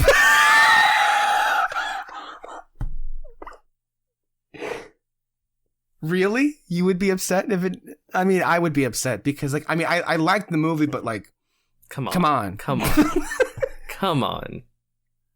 I would much rather Avatar win Best Picture than Top Gun Maverick. Yeah. And even then, it's a little bit come on. Yeah, I guess we're going to have to wait and see which way it pans out. And we still have to wait and see how the other bodies decide to go. Don't forget, we still have SAG, PGA, DGA, and BAFTA. They have the nominations out, but they have yet to award. So when do they do the final voting for the Oscars? So keep in mind, and I think you were going in the direction of timing is everything. The ceremony is not until, I believe, early March. So voting, I don't think begins until 2 weeks from now. Maybe 3. Yeah, now's the time to campaign. Now is the time for it. And we all should say now is the time where maybe this is the time when a backlash happens. This is about the time where last year we had a Power of the Dog going from being the inevitable to being completely run over by Coda. Power of the Dog, I believe, got 12 nominations and only won 1 for directing. That's what I'm saying. You can face insane backlash. Yeah. La La Land did win a few Oscars, but to your credit, as you were saying, we all know this to be true. The only reason La La Land went down in flames was because enough Academy voters were like, fuck this. I am tired of this being in my face. This is too overhyped. I will vote for the next best thing to make sure this loses. I think that's one of the big fears too, right? Mm-hmm. Because a lot of people are saying, well, we got to see how much the Academy loves it to see how many nominees it gets. And it's like, getting the most nominees isn't really a good sign. It's no longer a great barometer for where they're at. Yeah, I wouldn't say so. Like, if all the voting was done at once, right? So, like, it was already locked in who won, maybe you can say that. But I think, again, these people don't actually watch the films, right? I think they're swayed by seeing how many get nominated and all the politics that comes after the nomination. They're swayed. I mean, didn't we see a video last year where Pete Hammond of Deadline said that he was at dinner with some friends, with some voters who literally didn't watch any film and just asked him for his list of recommendations for who to vote for? I would fucking wipe out the whole Academy voting. If I was in charge, I'd be like, nope. Everybody's fired. Everyone's cut loose. We're starting anew. And every time you want to vote for a film, you got to take like a randomized 10 question little quiz to see if you actually saw the fucking movie. I can't wait for those secret ballots to come out that they publish every year to see how the mindsets are this time. I don't even know why it's just embarrassing. It really is so embarrassing.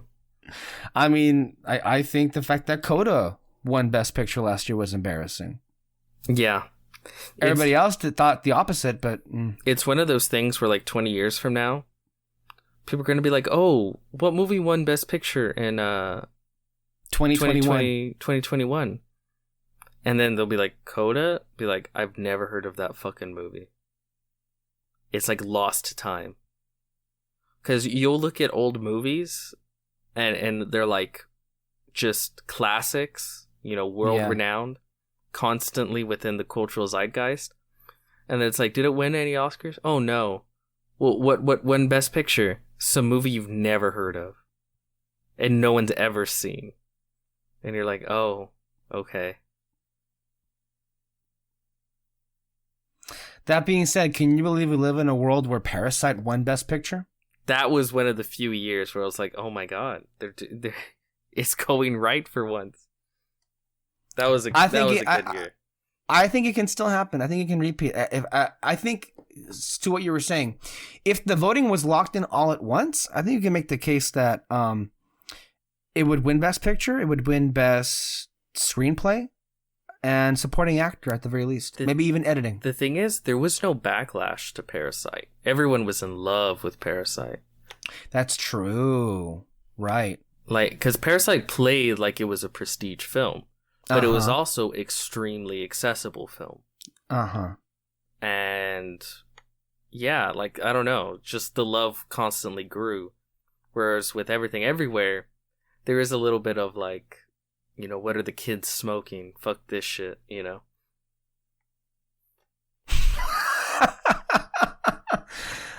Yeah, man, that's what gets quite precarious there.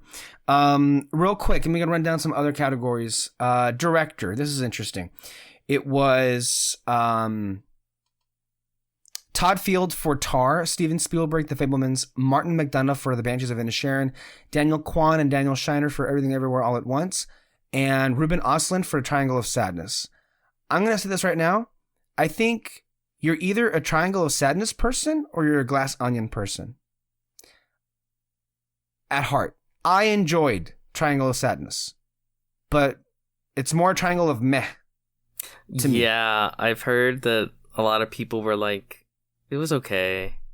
Like they weren't in love with it. Yeah, but then there are people who love the movie, so I guess there's that. But like to me, this was so obviously so Triangle of Sadness was nominated for directing and picture and screenplay.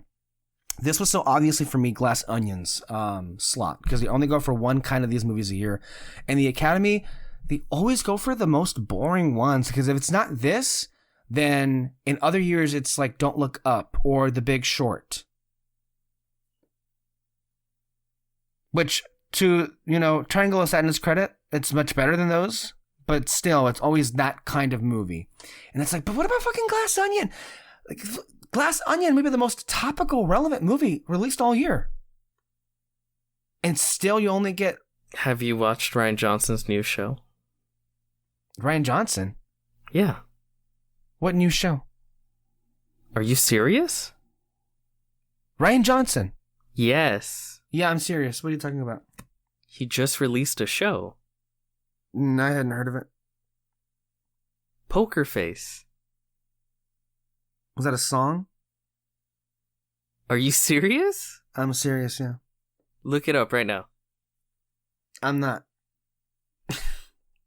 What about it? I don't know. You brought him up. We're talking about the Academy Awards. What do you think? I brought him up for a reason. He should be nominated. Anyway, I think you'll like Triangle of Sadness, Peter. I just didn't really do wonders for me. Glass Onion definitely leaves an impression. It gets the one screenplay nomination, which, like its predecessor, Knives Out, only gets nominated for screenplay. So I guess there's that. Thank you to the writer's branch for acknowledging the brilliance that is Ryan Johnson. Everybody else, whatever, I guess, basically on it. As far as directing is concerned, I think it's either one of two options, right? It's either going to be the Daniels or it's going to be Spielberg. Right? It's one of those two? I think so, yeah. Like, nobody else really is in play here, I think. No, I think it's either it is between the Daniels and Spielberg. Mm-hmm. And I can really see it going both ways. Right? Yeah, it just depends on the week, maybe, or the timing of it. Maybe they give it to Spielberg, but they give Best Picture to Everything Everywhere. Maybe it sweeps because they're old men, and it goes to Spielberg and Everything Everywhere. Maybe Everything Everywhere sweeps, and they get... Yes. So I can see all those combinations. Yeah. Of course, my preferred outcome would be when they both win, because those are like my favorite movies of the year. So it's like, hey, let's spread this love around. Also, I think the only award that it realistically has a shot at winning, Fableman's I mean, is this. Although you claim it can win this and picture. I'm not counting Fableman's out entirely, but if you say so, I'll go along with it. Actor. This is where it gets interesting, because theoretically speaking, there's a three-way race. This is man, what a roller coaster this is. So far, Butler won the Golden Globe, but Fraser won the Critics' Choice. The Whale kind of bombed here. Completely, yeah. It only got in for makeup, supporting actress, and actor, and it was expected to make an appearance in screenplay, where it honestly would have won, I think, if it had made an appearance there, and also a Best Picture nomination. And the absence of that puts Fraser in a very vulnerable position, because you know what did get into Best Picture? Banshees of Inisherin and Elvis. That's Colin Farrell and Austin Butler. Oh boy. what's going to happen here, because they clearly liked Elvis. They clearly liked Banshees. They did not care for The Whale. And least we forget, the Screen Actors Guild Awards are going to have their first say on this between these three men. How is this going to go, Peter? Because I think Fraser, but maybe Butler? Know the way I want it to go. If I had a vote, Fraser should win, because I love that man. He should win. This is the thing. This three-way fight to me is very reminiscent of Best Picture. Yes. Where you have someone who I think has been the front runner, but there's a love-hate there. Some love, some hate. And then you have two others that I think are a lot safer, but, yes, who knows? Mm-hmm. So I think it's a very similar situation, and one in which I guess I wouldn't hold my breath for my preferred picks. That's how I feel with Fableman's, honestly. It's like it could go badly, it could go okay, it could go greatly, and you don't want to hope too much. In this situation, I want to say is I wouldn't be angry with any of the winners. So that's rare for Best Actor, because usually I'm pissed off with whoever wins Best Actor. So who won last year? Oh.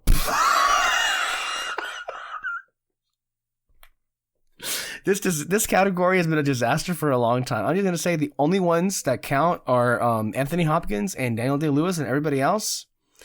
I'll even give you Matthew McConaughey. Fine. But everything else has been a disaster this last decade. And last year didn't make it any better. Fuck. I wonder who they would pick if they had the chance to revote that same night. If they gave the Academy their ballots back and okay, quickly, we gotta fix some shit after the whole slap thing happened. That would have been funny to see. That's very funny. And I'm sure, as we were all thinking, it's fuck, he won. You know what would have been way funnier? If they kicked him out after the slap, and then he won. And then they just show an empty chair. Well, wouldn't his wife go and accept the award? On his behalf? Which would be so funny. Oh my god. Or somebody would have. Anywho, then again, Butler playing a real person in a biopic. I'm telling you, I can see a Mark Rylance situation here. Now, going from one to the other, Best Actress. This one hurts. This one hurts a lot. So, real quick, bless you. I haven't seen Blonde, but it's hilarious how that's included in here. Ana de Armas. I mean, good for her. I like her, but has she been nominated before? No, okay. Not by this body. Well, that's great for her. You can tell she's a darling of Hollywood. Mm-hmm. And I will say, I guess I'm kind of glad that she got it, because so that whole experience wasn't a complete embarrassment for her. Right? So at least she has that for her. Yeah. And also she is a very good actress, right? I know a lot of people were pissed off about her getting in, but it's I didn't see a lot of people saying that she gave a bad performance either. So everybody says that she was great. It's just that the movie was awful. Yeah. Well, awful or just embarrassing or horrendous or vile. There were a lot of things wrong with that movie. Yeah. So I don't feel too bad about that. I mean, but Andrea Riseborough. Yeah. Did you make it? What did you make of that? I showed you the Grace clips in the whole situation. I'll say this: Andrea Riseborough is a very great actress. I'll start there. She is very good. And everyone's saying, those that have seen her performance, it is great and deserving. So there's that. This is the thing. It's tough because the whole damn thing is political. I wish it wasn't, but it was. So it's I don't know if it's fair for me that sure, a lot of, Hollywood inside actors came in and really gave a push for their friend who they thought gave a great performance. And it's you can get angry about it, but then you got to really get hangry at the whole damn thing. Right? Yeah. It's And we've been saying this for years. Yeah, for sure. Like, this whole process is pretty ill-advised, to be kind. To me, this is why I fucking hate the Oscars, right? Because these people vote, they don't even see the movies. It's very political. It's throwing schmoozy parties for all the Oscar voters, and just it's like running for office. Basically, it's so political. And I mean, it shouldn't be like that, right? Because it should just be about the performance, but it's not. And yeah, I don't know if I can actually get mad. That mad? No, I'm not mad at her or any of that or the process. It's just like, it's funny. Overall, it's funny, and it's a bad look though, because her nomination, you could make the argument, came at the expense of 2 Black actresses that were, in all likelihood, nearly here. One of which I'm not that crazy about, but everybody else seems to be, and that is Danielle Deadwyler for Till. And the other one was Viola Davis. Viola Davis for The Woman King got knocked out of here. Yeah. That was surprising. Because she's for another... Andrea Riseborough. She's another favorite. Mm-hmm. But I don't think people... I don't think in Hollywood cared that much for The Woman King. Clearly. From the very beginning. I think if we're being real here, they didn't care. And again, I personally feel, even though people are going to push back, it's on the quality of the films. Woman King, I think, is a much better movie than the other ones. But when you look at Woman King, Women Talking, and She Said, they clearly didn't like those movies.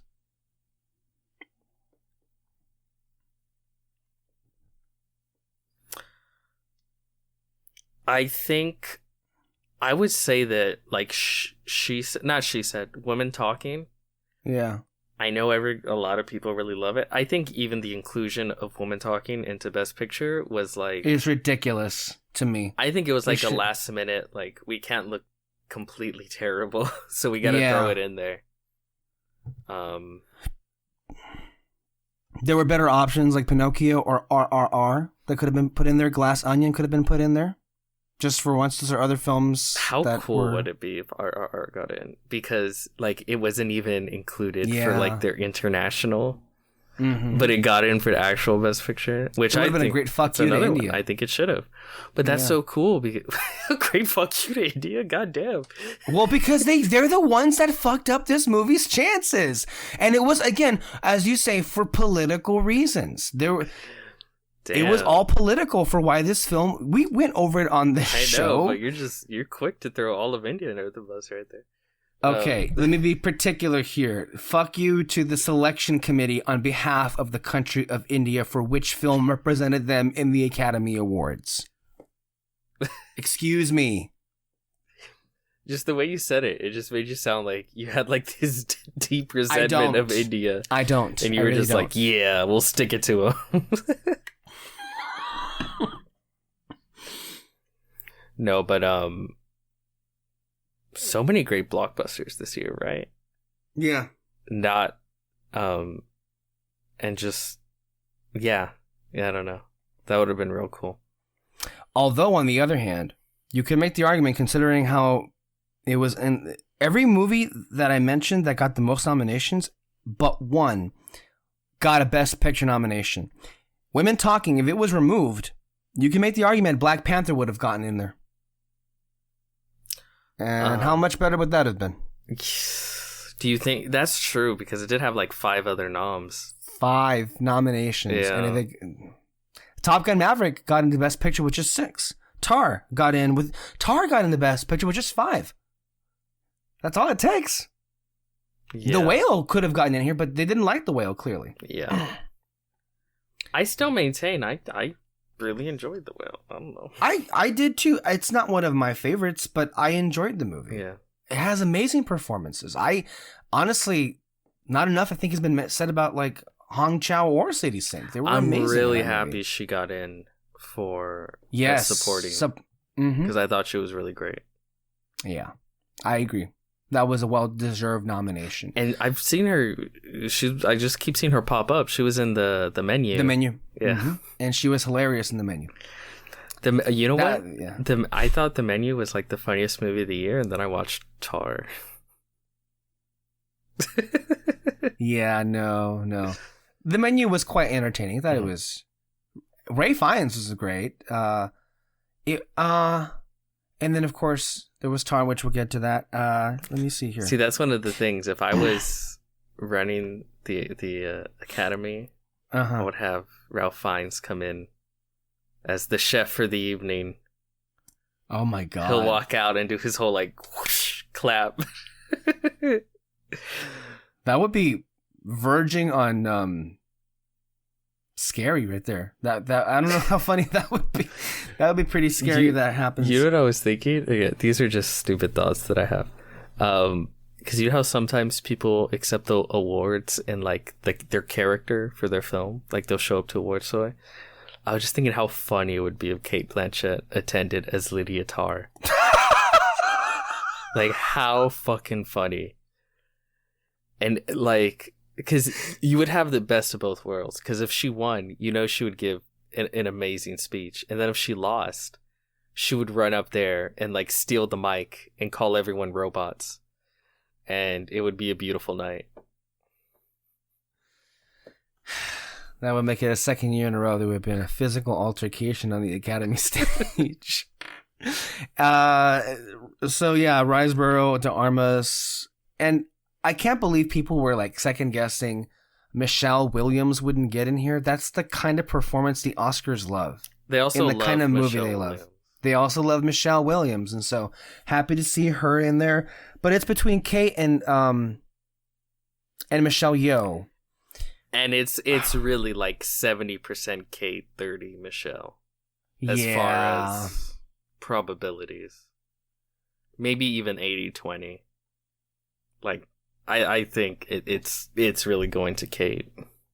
Because like they don't have to finish Tar to see how great she is in how great Kate is in the movie. Because so much that first 10-minute interview in the movie kind of like, oh shit, and that's the kind of performance they love anyway. Whereas you need to see a good bit of Everything Everywhere All at Once to appreciate the full extent of Michelle Yeoh's performance. Yeah. And even then, the more they watch, the more they might not like. Yeah. So.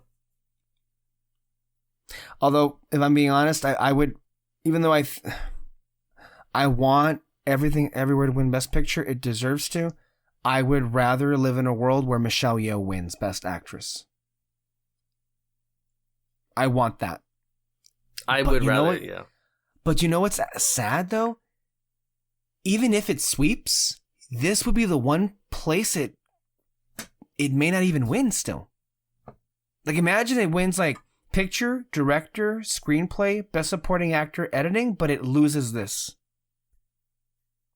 It would just feel wrong. Yeah. But I mean, it's going to.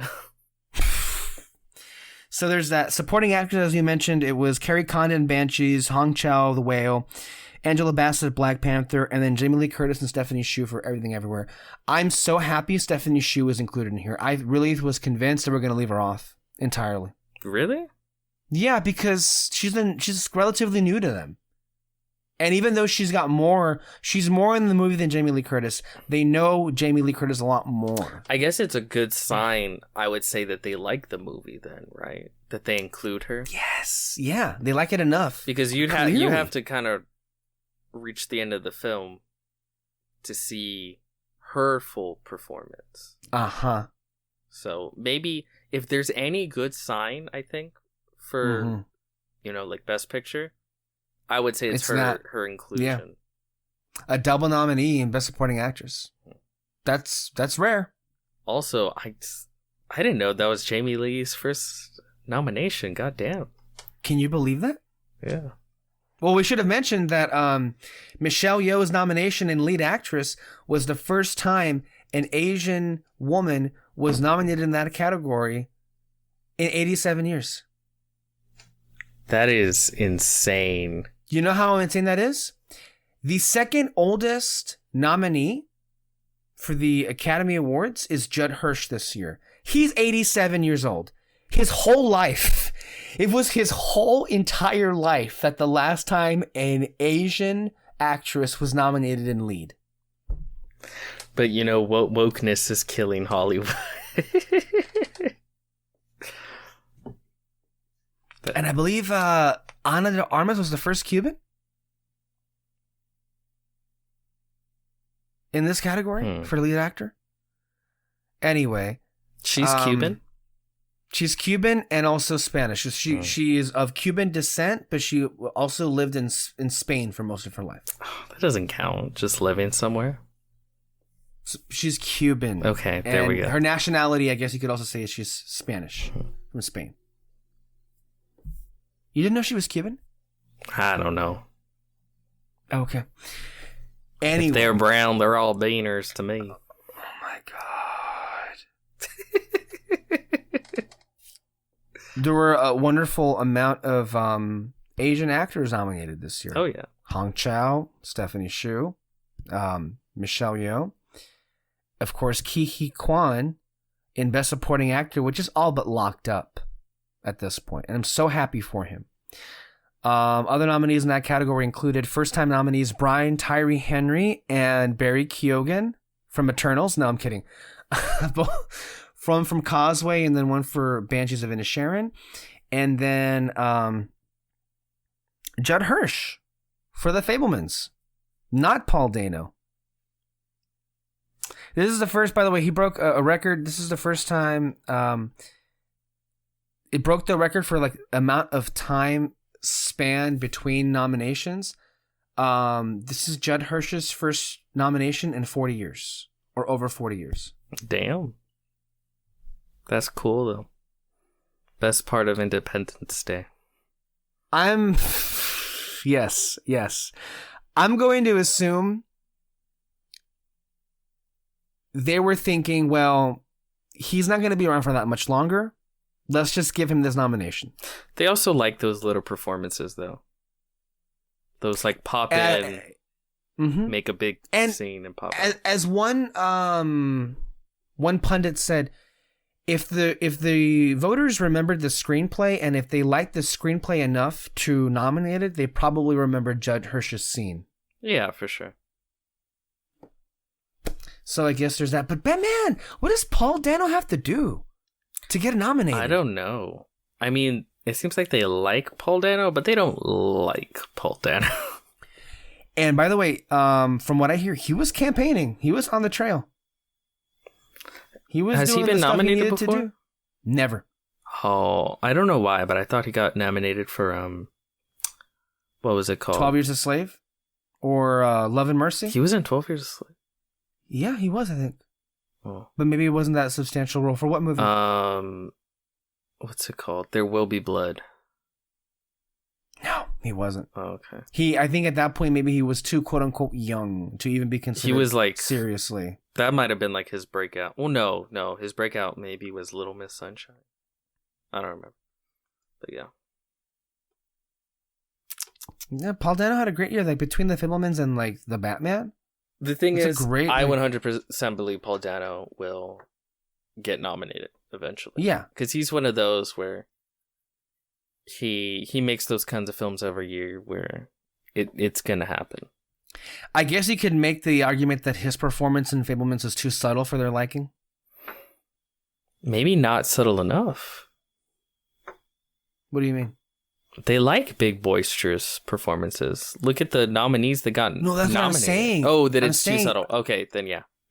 That's what I'm saying. Like Brendan Gleeson getting in here is, I mean, still a surprise. That nomination is not, that performance is not one they usually go for. Mm-hmm. That is more reserved, as Paul Dano's is. But like, who did get in here? Judd Hirsch and Michelle Williams, who are very much larger than life in that movie. I personally, even though we didn't mention, Paul Mescal got in for Best Actor for After Sun. Fine, I'm not mad about it.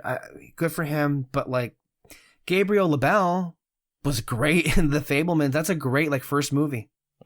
Oscar nominated, maybe not, but I mean, it was an open slot that probably should have gotten more consideration, and I'm not alone in thinking that. Real quick here, who do you think wins screenplay? The original one. Because there's Tar, Triangle of Sadness, Fablemans, Banshees, and Everything Everywhere. And I think that's one of the closer races. Between who? Martin, Daniels, and in a dark horse, Spielberg. That's his first nomination in writing. Spielberg. Anyway. Yeah, I don't know. I can see it going all three ways.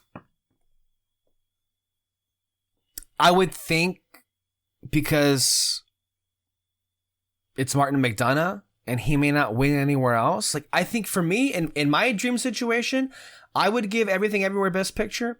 I would give Fableman's directing, and I would give Banshees screenplay.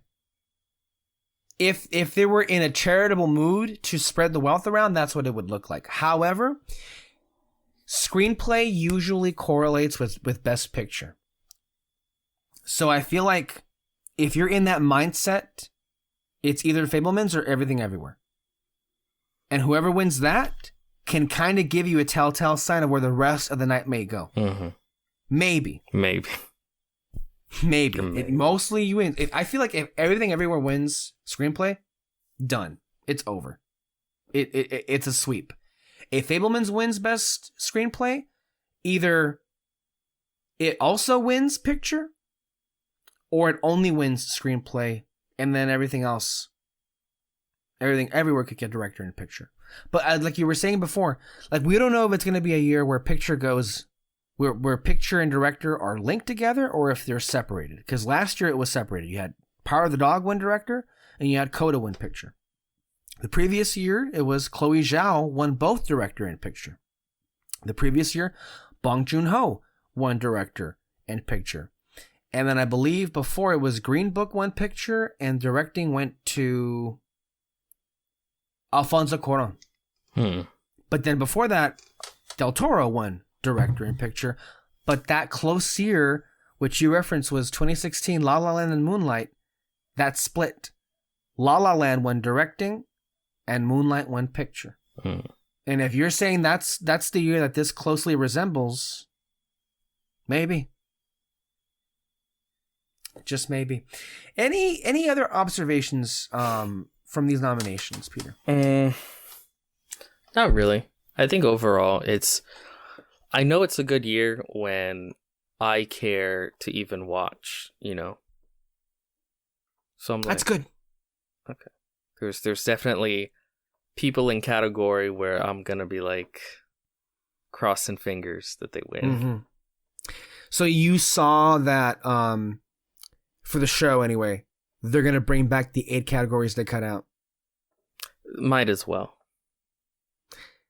Do you have any hope that it's gonna be any halfway decent? I feel like I've given up at this point. It's going to be a train wreck no matter what. Jimmy Kimmel's hosting, which means you know what that's going to entail. Is going to have the same shtick where he gets like regular people on like Hollywood Boulevard or something to come like, oh, look at the movie stars. And then there'll be like useless bits left and right that... Lame jokes. Maybe he'll say something about Trump. I don't know. Yeah. Yeah. Anyway. There's that. One of the films that was nominated the most was Tar, directed by Todd Field and starring Cate Blanchett. And if you get your phone out and you can go to a Letterboxd and you can read the synopsis for this wonderful movie, we can get to our thoughts of Tar. Directed by Linda Tarr. The film, set in the international world of classical music, centers on Lydia Tarr, widely considered one of the greatest living composers/conductors and first ever female chief conductor of a major German orchestra. And it stars Cate Blanchett, Nina Huss, Noémie Merle, and Sophie Cowell. It's because they're all stupid Europeans. Anyways, this was a movie about how the kids have gotten too woke and are canceling our greatest stars. How did you Certainly from Lydia Tarr's point of view, that's what this movie is about. How did you feel about it? I feel like Tar is going to be one of these films that we're going to be talking about for many years to come. And I truly feel it is a tremendous movie. In that, on the surface, you would actually think this is somewhat of a real person. And it's based off of a real person. You know, the poster and the title of the movie Tar. Okay, maybe you can kind of see it that way, but you know, it's just a really, really fascinating character study in a way of this person in a really supreme position of power.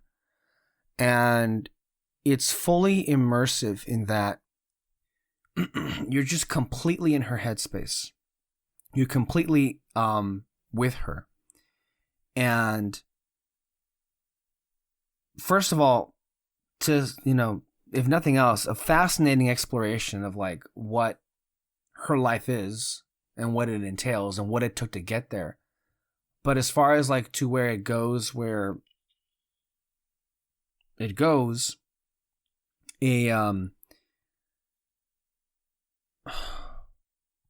rather unique approach in its descent into madness that incorporates elements of gothic horror and dark comedy humor.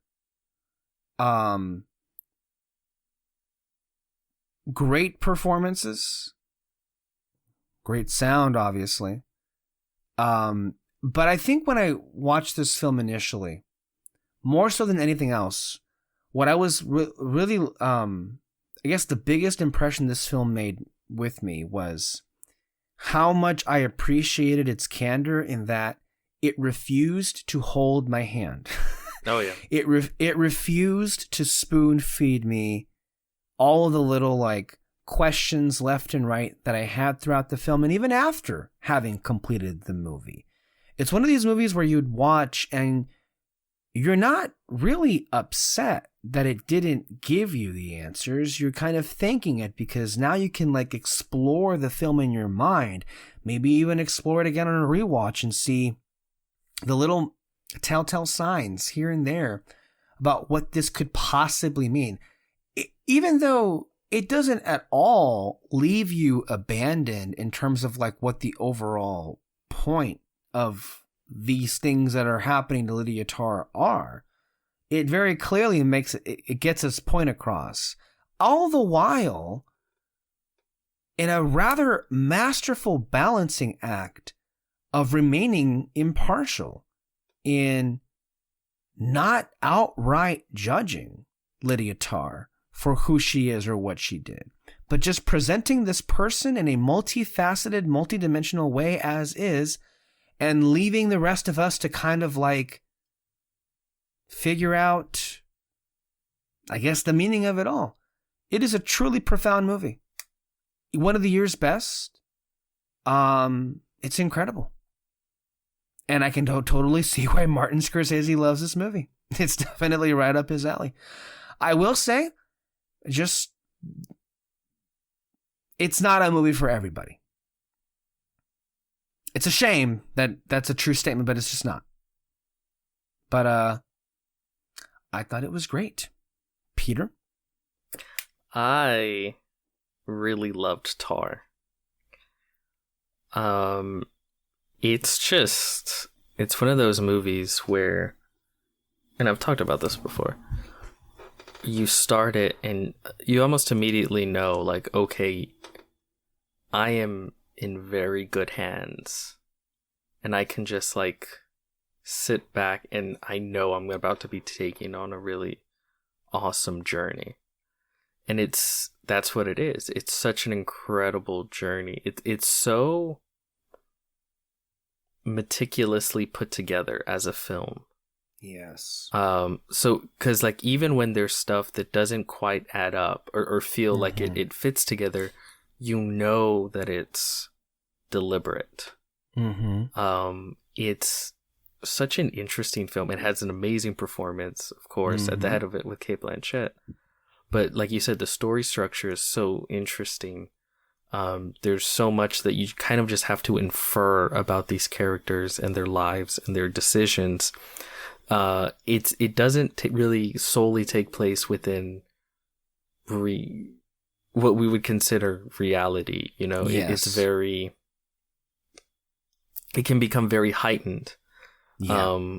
And In the subtlest of ways. yes, and even in very subtle ways, which adds to the confusion. It leans into different genres like horror and dark comedy. And I mean, this movie got one of the biggest laughs out of me of the entire year. And I didn't think I would say that after watching the first half hour, you know, because it's so dry and still. And you're just watching these rich fucks jack each other off with their knowledge of art and music and stuff like that. But no, by the time I came to the end of it, I was like, wow, like this is a fucking movie right here. I really enjoyed it. I really liked it. Yeah, absolutely. Can I ask what was the moment that made you laugh? Because there's several, I think, big laughs in this movie. There's several. I think the point where I just because it was like fucking like a Adam Sandler comedy or something out of that, when she runs out and knocks over the other guy, and that wasn't the part that made me laugh. What made me laugh was when she's like, all right guys, like she's pretending like nothing just happened, like give me a C minor, let's go. Like she's like she attacked the guy that was there, knocks him off violently, and then just like goes on as is, like takes the position as the conductor, and I was like hurry guys, like let's go, let's play. And then of course when they tell her she's like at her lowest point, and then the neighbors are like, can you keep it down, like playing your music, we're trying to sell. That moment. And then she starts playing like "Where You're Going to Hell," like she's on her fucking accordion, and being loud on purpose after being asked to do that. Yeah, no, it's and it's funny. Or the ending. The ending was hilarious. Oh my god! when you see it's like at some like Comic-Con type thing. For like a video game, and then all the cosplayers, and just like the juxtaposition between where she was at the beginning and where she is now, like so funny in like the most fucked up way. It's and Tar herself is just such a fascinating character. Yeah. The way she walks, the way she talks. I think it's so everyone that she hates, she calls robots. I don't know if you picked up on that, and I just thought that was so funny. I actually didn't. Yeah. Wow. That's why I keep bringing it up, because every time she's like, well, what do they know? They're robots. Like, she says it to like 4 different people. Really? Yeah. Huh. I didn't catch that part. Yeah, that's what I mean. There's so many. You could watch it like 4 times in a row and catch little new things on each viewing.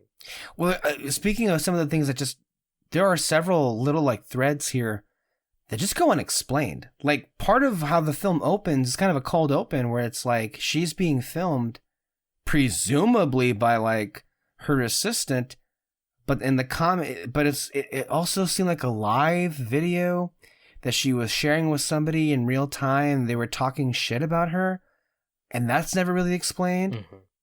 There's this whole sequence where Tar, you know, goes after her new fling into seemingly her place of dwelling, but then she goes like down a stairs, and what the fuck was that all about?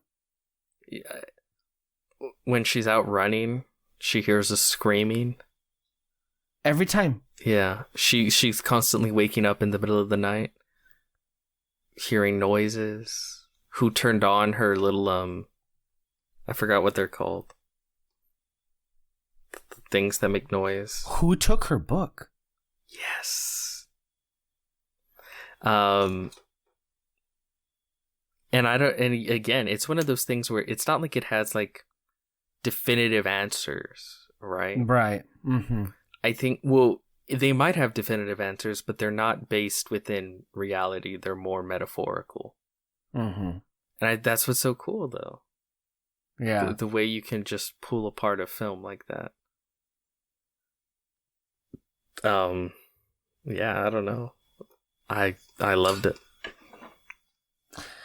It's really a terrific movie, and I strongly recommend all who are listening, Alexis, David, Kyle's not listening, but I'm going to say his name, Kyle, go watch this movie.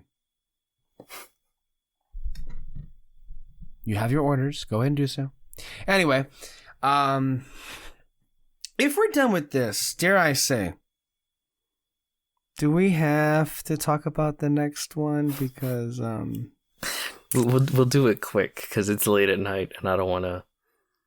That's the problem with this. It's I do want to say though, the trailer for this movie, Alexis told me that she first saw this trailer with David in a theater. Oh fuck that! Oh my god, for reals? They got this trailer when they were watching The Whale.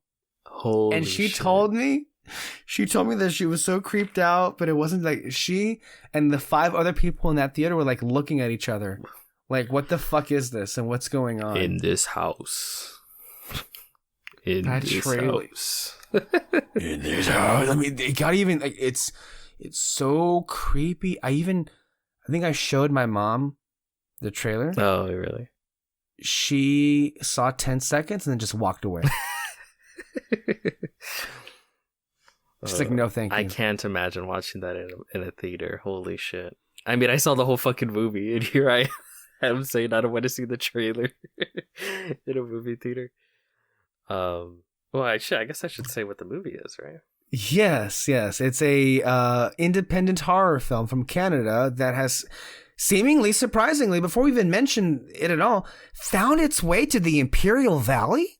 Right? It was playing at our theater. It was made for like chump change. $15,000, right? Insane. That's insane, if that's true. Let me look it up. Or... Because I do not believe you. And this was shot in the director's childhood home. Which, by the way, why would you do that? That's like bringing a bad presence on yourself. Holy shit, 15,000. Yeah. That's insane. $15,000. Wow. That just doesn't happen nowadays anymore. Doesn't happen, and then also for us to get this movie in the theater? That's what I mean. A 15,000, just a micro-budgeted film, get wide release. Because if we're seeing it in our theater, that shit went wide, you know? Mm-hmm. So, like, god damn. And we should also say Shudder is going to be distributing this on their streaming service this coming month. Shudder made a good investment. That's the cool thing with Shudder, because they also invest in smaller horror, such as that. And I think in this case, it paid off. Yeah. Too much to our dismay. Okay, well, let me describe what it is. Skinamarink, which is still a very fun word to say. Directed by Kyle Edward Ball.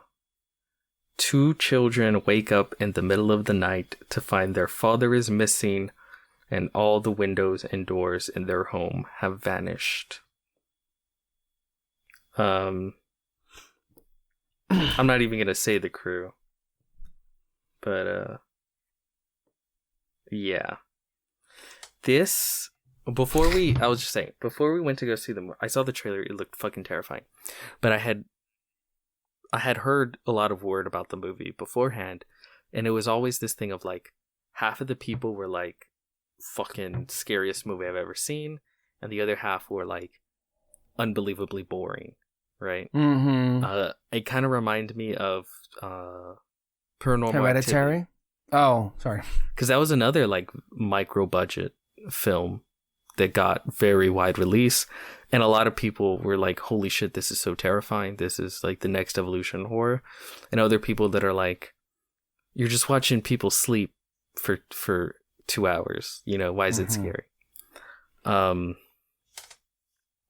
I was like, well, you know, let's see how I feel. We went, we saw it. It's a movie that has sort of crawled inside of me and like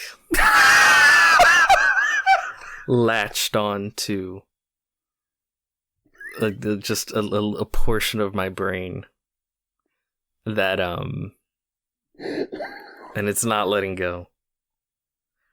Yeah, it's scary. And I after seeing it, and again, me saying how terrifying I found it, I still understand if someone would see it and be like, it's not for me. But like, I think it's like perfectly set up for me to find something like this scary. Because one, grew up in a very religious house. Demons scare the fuck out of me. Two, I have what is it called? Paraphernalia? No. When it's a sleep disorder. Oh, sleep paralysis. I have sleep paralysis. Oh no. And that's always. And you're a Catholic. Ooh. Fucked with me.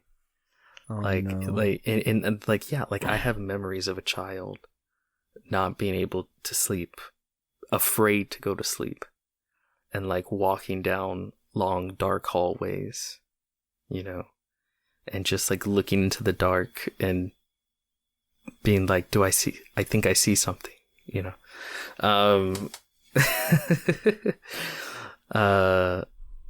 So this movie very much played into dormant fears within me, and yeah, it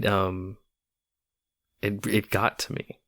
Why is my heart beating faster all of a sudden? So I assume you didn't care for it. You didn't find it very scary. You know very well that I did. I guess the easy thing to say about this from a structural standpoint, I can look at this movie and understand why people wouldn't like it. Mm-hmm. If you're that kind of person that Peter was just referencing, that if you reacted to paranormal activity, and if you took away with, well, I'm just seeing people sleep for 2 hours, that's boring, you might feel similarly about this. It should be stated that a lot of the film can be described like that, just in the actual images that you see. And I do want to make it clear, I feel like you and I, toward the very beginning of the film, maybe the first 20 minutes or so, did feel ourselves a little bit strained as far as attention span is concerned. You get one too many shots of a corner or a ceiling, and you're like, okay, where are we going? Where is this heading? Maybe like the first 15. Once you hit the 15-minute, I'm like, or 20, it's like, okay, like I'm kind of straining. Yes. A little bit. But once like the kids wake up and their dad is missing, it was never slow for me. Like I was tense and on edge all the way through. And it kept getting worse. Yeah. The tension and on edge all the way through. It should be stated, Peter, you're not easy to scare. You're rarely ever scared at horror films. Well, I like horror films. I've seen so many. Yes, absolutely. But it's like it's one thing to like horror films and to like the scary moodness of it, but it's one thing for you to be scared. Yeah. That's a different thing altogether. I think also it plays on this idea of, a lot of horror movies is they ramp up tension, and then there's a release. Whether it's a jump scare or a reveal or something. Ramp up tension, release. Ramp up tension, release. This whole film is like slow tension build and then no release. So you're just left with the tension. And you carry that tension with you. It follows you home. Yes, that's the thing. It follows, and I'm literally getting chills as I'm saying these words.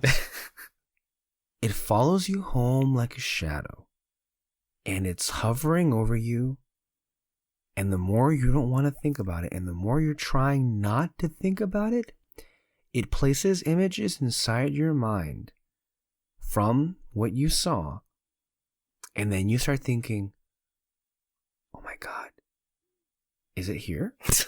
Like, did this shit just follow me home? Because so much of this movie is, shots of an ordinary house, corners, hallways in the dark.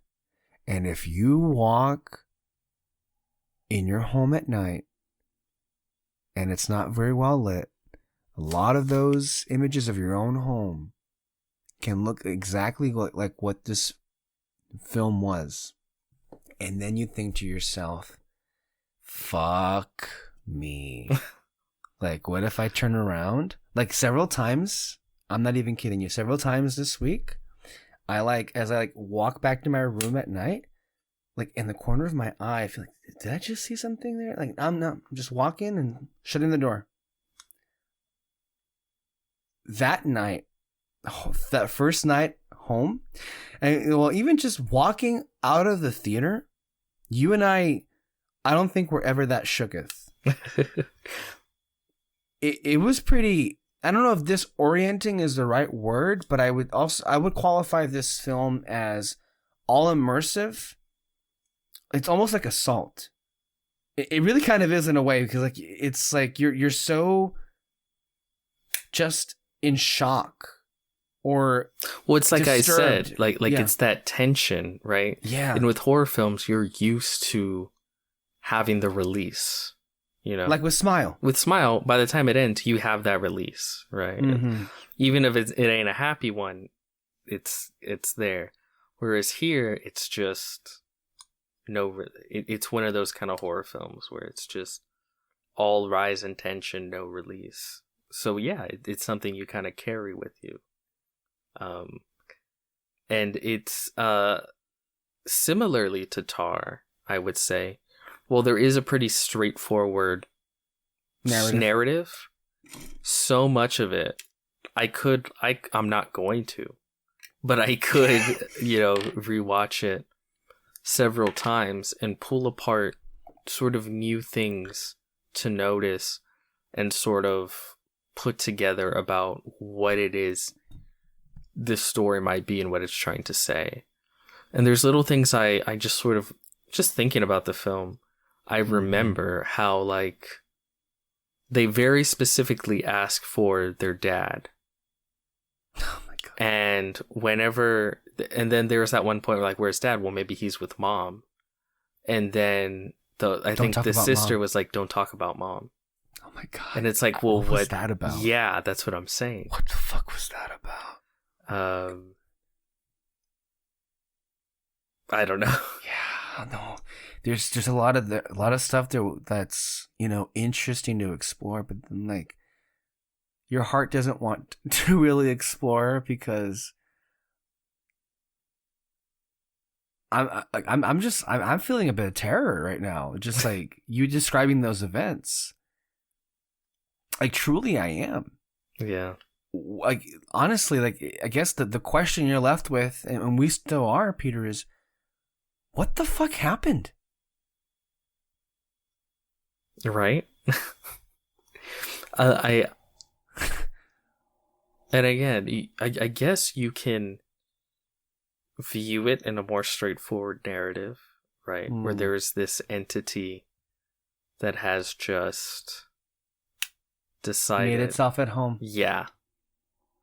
And just is in the most like hellish way tormenting this home. Or you can go into just so many other things like metaphors on like abuse of children and like childhood fears and abandonment, and you know, you can get into stuff like that, right? There's so many scenes here, Peter, that just make my skin crawl. Yeah. And it's not like it, and again, it's like 95% just staring at dark hallways. I cannot stress that enough. You don't even really see the main characters all that much. You don't see their faces at all. No. But I don't know. Just it's if you're the kind of person that it works with, it works. It's super effective, I guess. Yeah. Like if you're the kind of person that wouldn't get affected by it, it's like okay. But if you are, then it's super effective. The horror and sort of the lasting effect. So can I ask you then, what are some of the scenes that have stayed with you the most? The most? Well, what are the ones that have come to mind? The one that keeps getting brought up is that scene in the bedroom. Yeah. But I think that's what led me to think back to the way the little girl's like, you know, like, don't talk about mom. Or I don't want to talk about mom. Because of what happens up in the bedroom, where she sees the dad.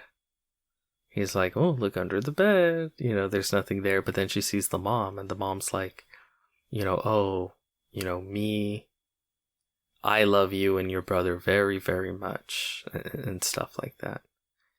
And it's like, well, why does she feel guilty?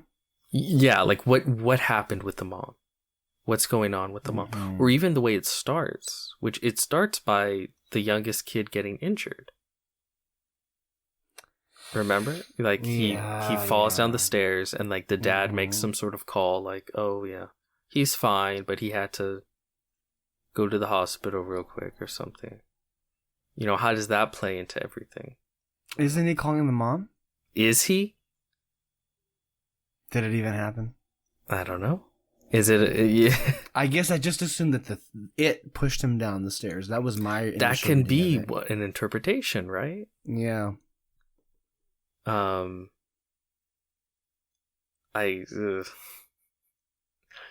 Barbie on the ceiling. Whenever time they would go up. They play some random screams here that get you. Yeah. They get you. They get some high pitched noises in here. Fuck, your heart just like hurts immediately because like, oh my god, that got me so good. But there's some truly disturbing imagery that like especially with the cartoons. Yeah. That was so fucking creepy. But that also, I don't know if you've done this, but that's something I remember doing as a kid, which is waking up in the middle of the night.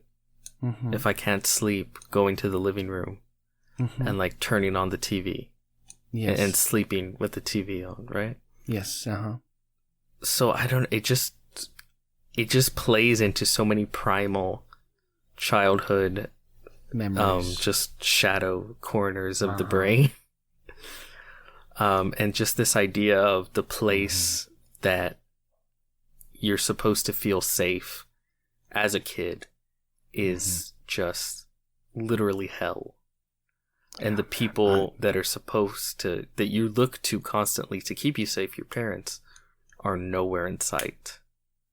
And there's no escape. Like it, I don't know. It just, those sort of concepts are sort of the things that get, if you go with them and you buy into everything, they can really drill into your brain and be like, oh fuck.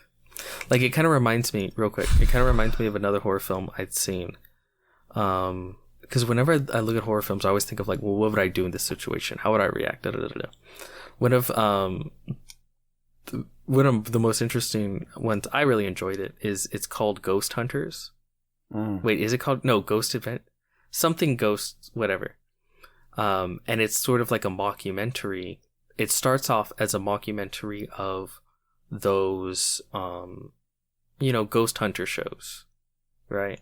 It's like a crew, like, oh yeah, we're gonna hey, tonight on Ghost Hunters, and it's kind of funny. And they stay at this asylum, and they're staying there for the night, and then a lot of creepy stuff starts happening, and then but eventually it's like, hey, it's 9 a.m. like we're supposed to leave, so they're like, okay, let's leave. They open like the front doors, and it's just more hallway. Oh God. And they realize that it's like 9 a.m. The sun should be up already. Mm-hmm. And the sun isn't rising.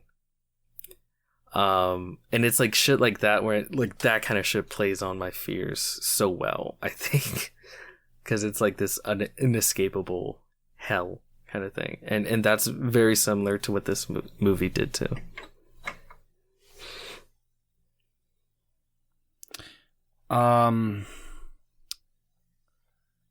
There are some moments in this movie I'm never gonna forget, which is why I never want to see it again.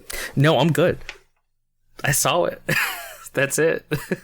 I never want to see it, and maybe I don't think I have to, because these are gonna stick with me forever. Yeah, a lot of it, the imagery and stuff, and I get a lot of the imagery and a lot of what's implied, because I mean, there's a presence there that calls to the children. Mm-hmm. In the most like calmly and ominous of ways, like, and then just the sound design on the voice, like, come upstairs, put a knife in your eye. Oh my God. She didn't do as she was told, so I took her mouth away. But then, you know what we don't see is there's blood. Some cases a lot of blood. Mm-hmm. And there's this moment that keeps replaying in my head where it's like, it's an effect. Like, imagine you put a VHS tape, then you fast forward and rewind. There's a moment where I guess we see somebody perish in a truly brutal way, and it fucks with us, where it just like, it fast forwards and rewinds again and again and again, and then it slows down, and then you hear somebody scream "mommy." Yeah. Oh my God. And then when you connect that with like what we just... Yeah. And keep in mind, you don't even see it. You just see the splatters of blood. But it's... I don't know, man. I just find it so effective. It is unbelievably effective. Yeah. I mean, even how the movie ends with this shadowy face. Oh my God. I saw like maybe 2 seconds of it, and then I looked... I was just looking away the whole time. You didn't see the whole thing? Oh, fuck no. I saw the whole thing. I don't know how I did it. It's like, go to sleep. And then the kid asks, "What's your name?" It does not answer. And then it just ends. It just ends. And how dare they just end that way? Because then I'm the one stuck with this fucking demonic presence in my life. And what's worse is it's made for like $13,000 or $15,000 with like 5 people, you know. Mm-hmm. So there's no credits. So it just goes from like that to like, boom, the lights are on. Stop. Move your phone away. Stop. This is so creepy. Did you Google that right now? No. Does it look like it's smiling? I don't know. I didn't look at it. Oh my! It's so creepy. And then, God, that phone scene, and then what it ended up being. Yeah. You did that. Oh my God! I'm sorry. It's like, what's creepier, the movie or the damn trailer? In this house. But yeah, that's what I think. Even if, I don't know, it doesn't work on you on a fear level, I do think there's enough there as like sort of to pull apart and really chew on, as far as what's it's really going for as a story and thematically, you know. It works on both levels. And if it doesn't work on the fear for you, I do think it would work thematically.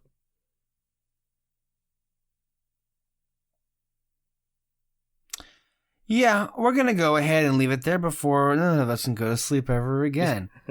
This film is called Skinamarink. If you didn't catch it in theaters, it'll be on Shudder in the following month.